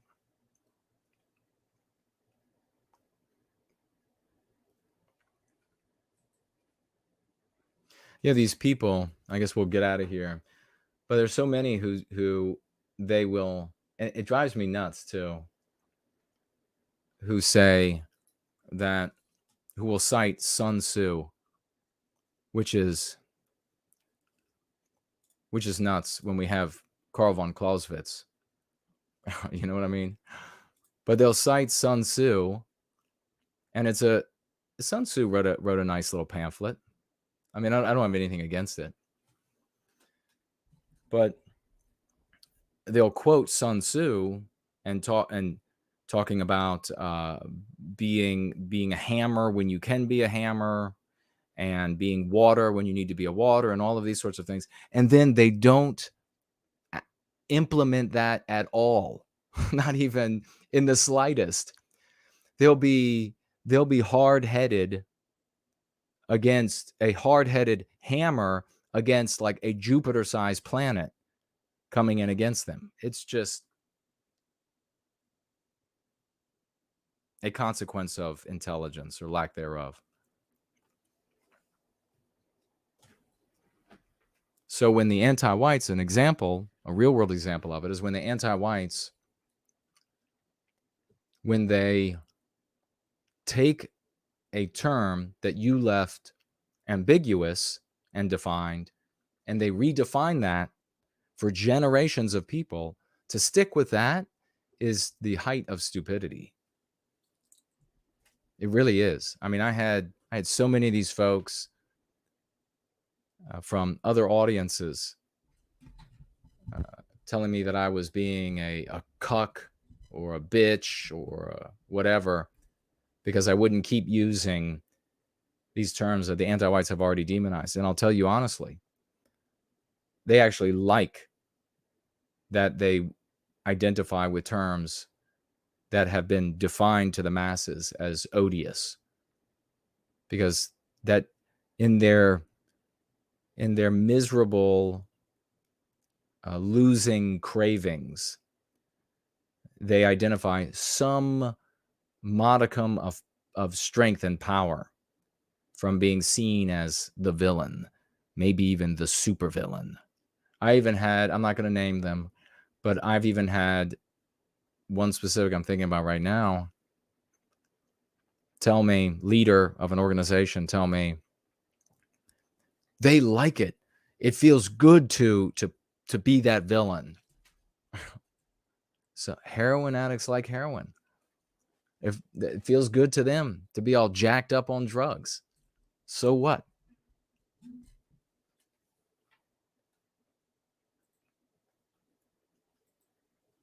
You let them win when you let them define. Let them. We are children at the mercy of a kidnapper who subjects us to the worst imaginable victimization. And you're saying we let them?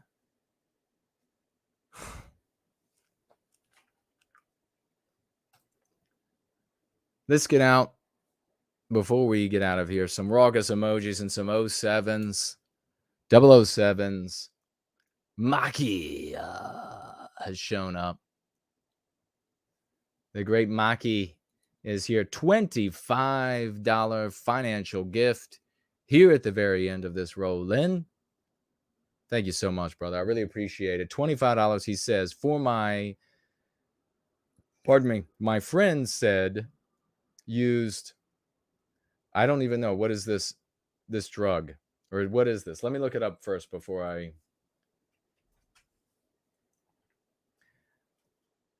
Fenbendazole?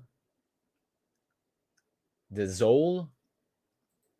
To cure, and the problem is that, brother, I saw you write it in the live chat, and you can write it, but if I say that,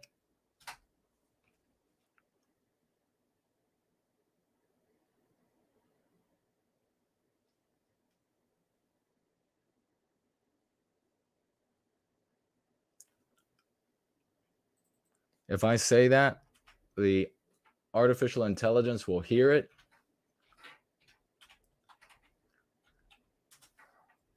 It looks like it's a legit drug.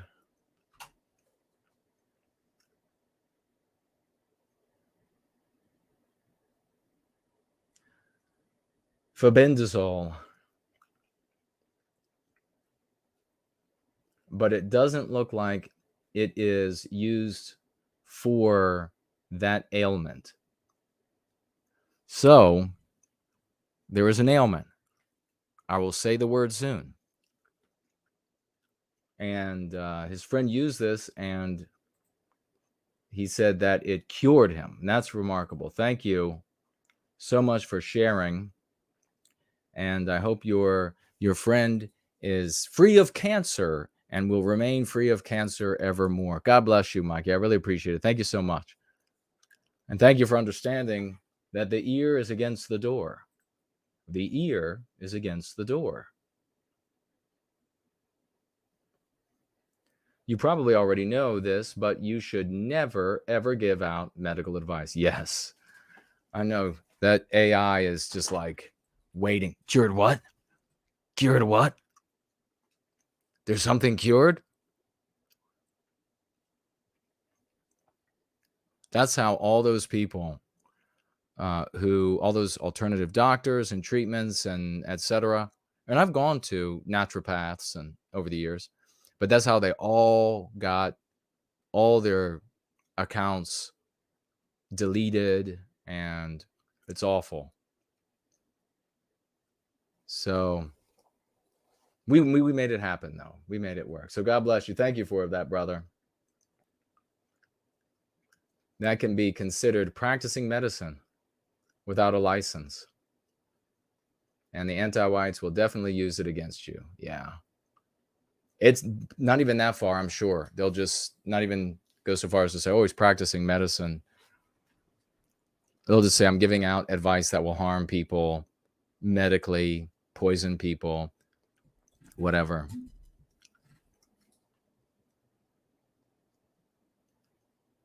And I can't even say, I want to say like more about it being an interesting thing. And, but we know. Oh, Slots remembers. Holy moly. Slots is a great memory.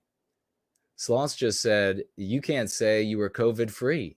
Slots remembers. Oh, thank you, brother. I'll check it out. Slots. Yes, I had a strike for giving false information related to COVID when I said that I was COVID free on a video. Does anybody else remember that?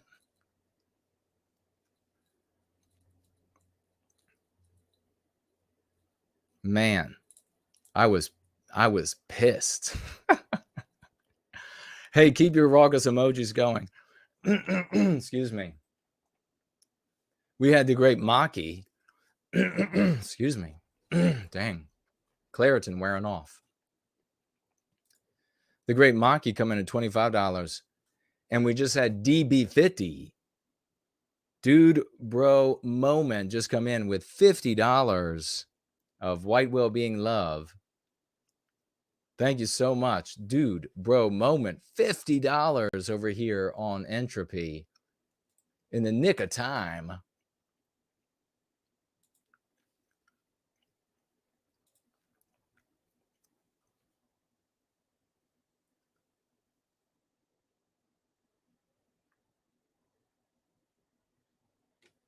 What is this now? This is a message from Sloths. But let's get out the raucous emojis, please. Quadruple 07s for DB50 showing up. That guy, I swear to you, he could be like in the middle of work, is probably going to end up being something like as like serious as being on the top of a radio tower and like repairing the light bulb. And he's like on the phone, oh shit, no white guilt's on. Meanwhile, there are like levels of the environment below him that he could plummet through, but he's like, no worries, I'm gonna come through for white well-being. God bless you, DB50. So Sloth says here, and thank you all for celebrating the great DB50 and the great Maki. Sloth says,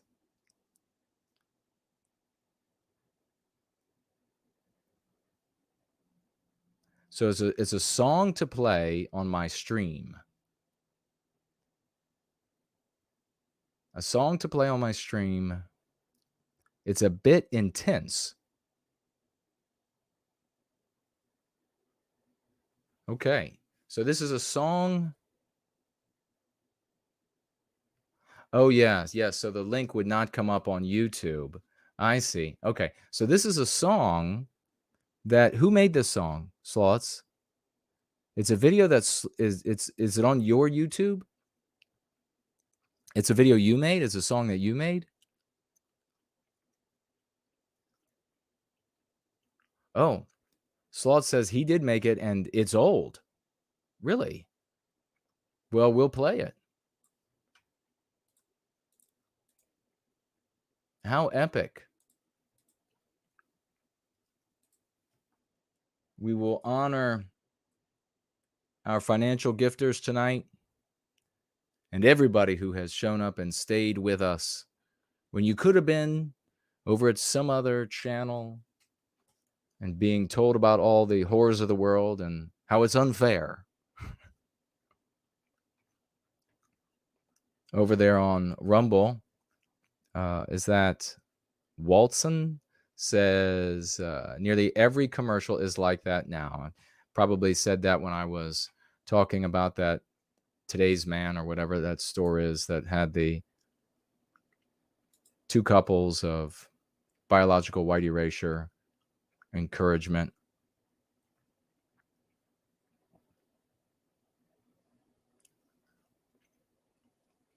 All right. Well, let's listen to Sloth's video. Let's see if I can. What's the best way to do this?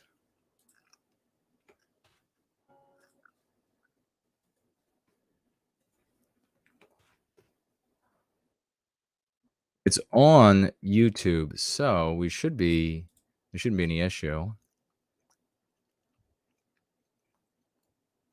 3 minutes.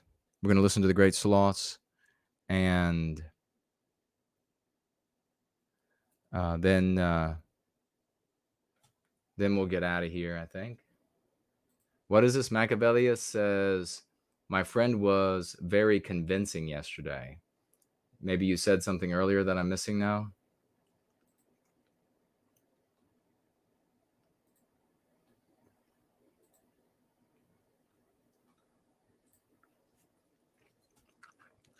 All right. Oh, after midnight, we gonna let it all hang out. It's after midnight here on the East Coast of the United States. That's not it. That's it.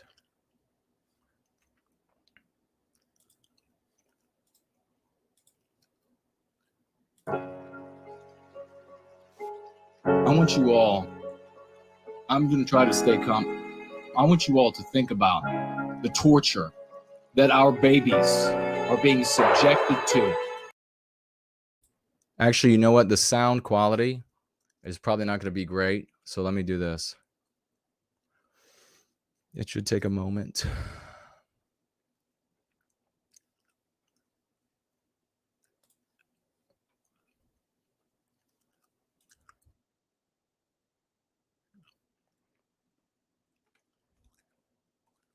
Come on. Yeah, that's not what I wanted to do. Did y'all hear it? Did it have that like tinny playing from YouTube back from us, and it goes to a lot of different lengths and then back out to y'all?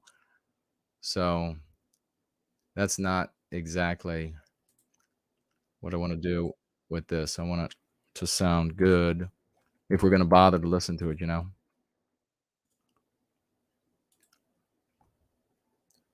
So it'll just take a moment.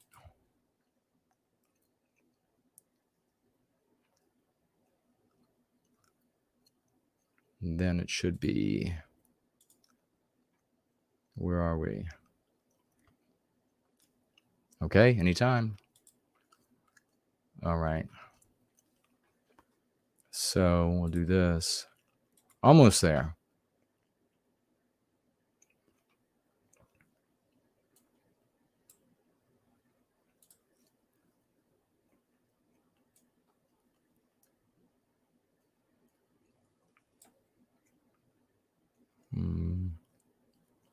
Not quite, almost.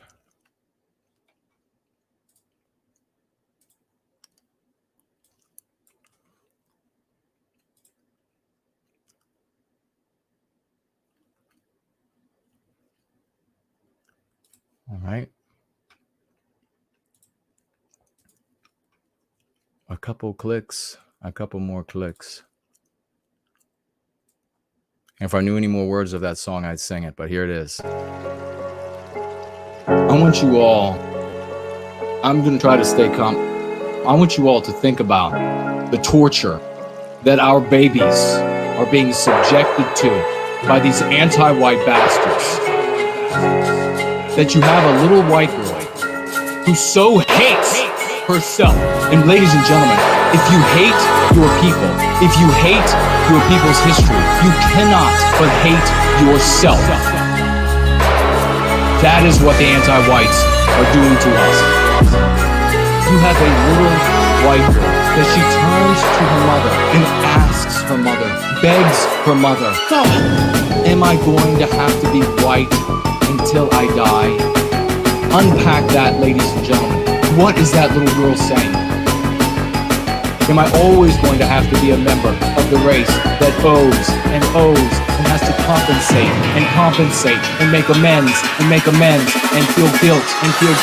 That is what's coming through this little girl's voice. God damn it, when will enough be enough for you? How much longer, mommy? How much longer do I have to be white? She is articulating what they all are feeling in silence, in their nightmares, in their beds, in their tears when no one else sees them cry. God damn, when is enough gonna be enough? How much torture is enough torture for our babies?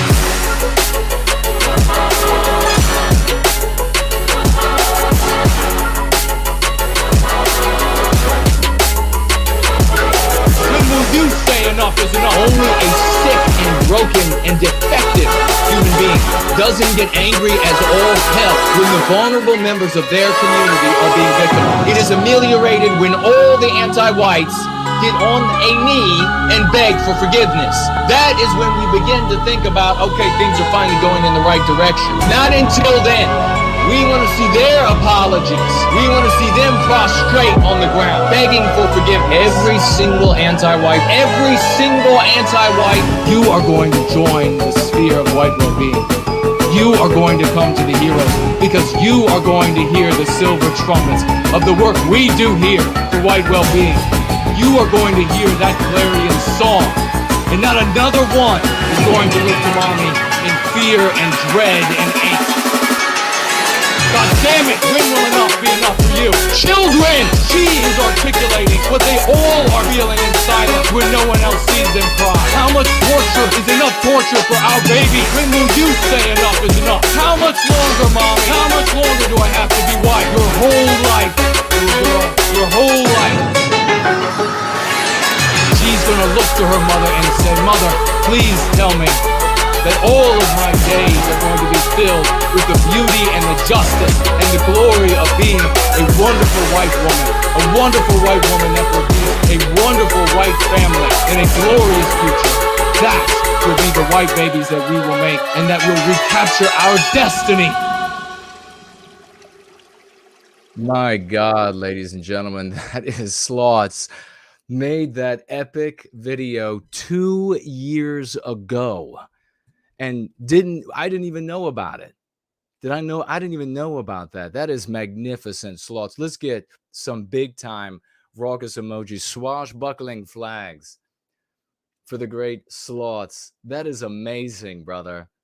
Big swash. We're going to be sharing this, I can promise you. This coming Sunday, we will celebrate it. That is a high note for us to wrap up tonight on this Roll and Go Free. God bless you, man. We will play it. First, last to say, and play it again. We will play it on the way out tonight. Love you, Sloths, man. Epic servant to white well-being. Team white well-being. We're doing it.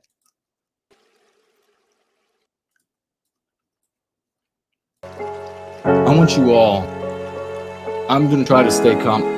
I want you all to think about the torture that our babies are being subjected to by these anti-white bastards. That you have a little white girl who so hates herself. And ladies and gentlemen, if you hate your people, if you hate your people's history, you cannot but hate yourself. That is what the anti-whites are doing to us. You have a little white girl that she turns to her mother and asks her mother, begs her mother, am I going to have to be white until I die? Unpack that, ladies and gentlemen. What is that little girl saying? Am I always going to have to be a member of the race that owes and has to compensate and make amends and feel guilt That is what's coming through this little girl's voice. God damn it, when will enough be enough for you? How much longer, mommy? How much longer do I have to be white? She is articulating what they all are feeling in silence, in their nightmares, in their beds, in their tears when no one else sees them cry. God damn, when is enough gonna be enough? How much torture is enough torture for our baby?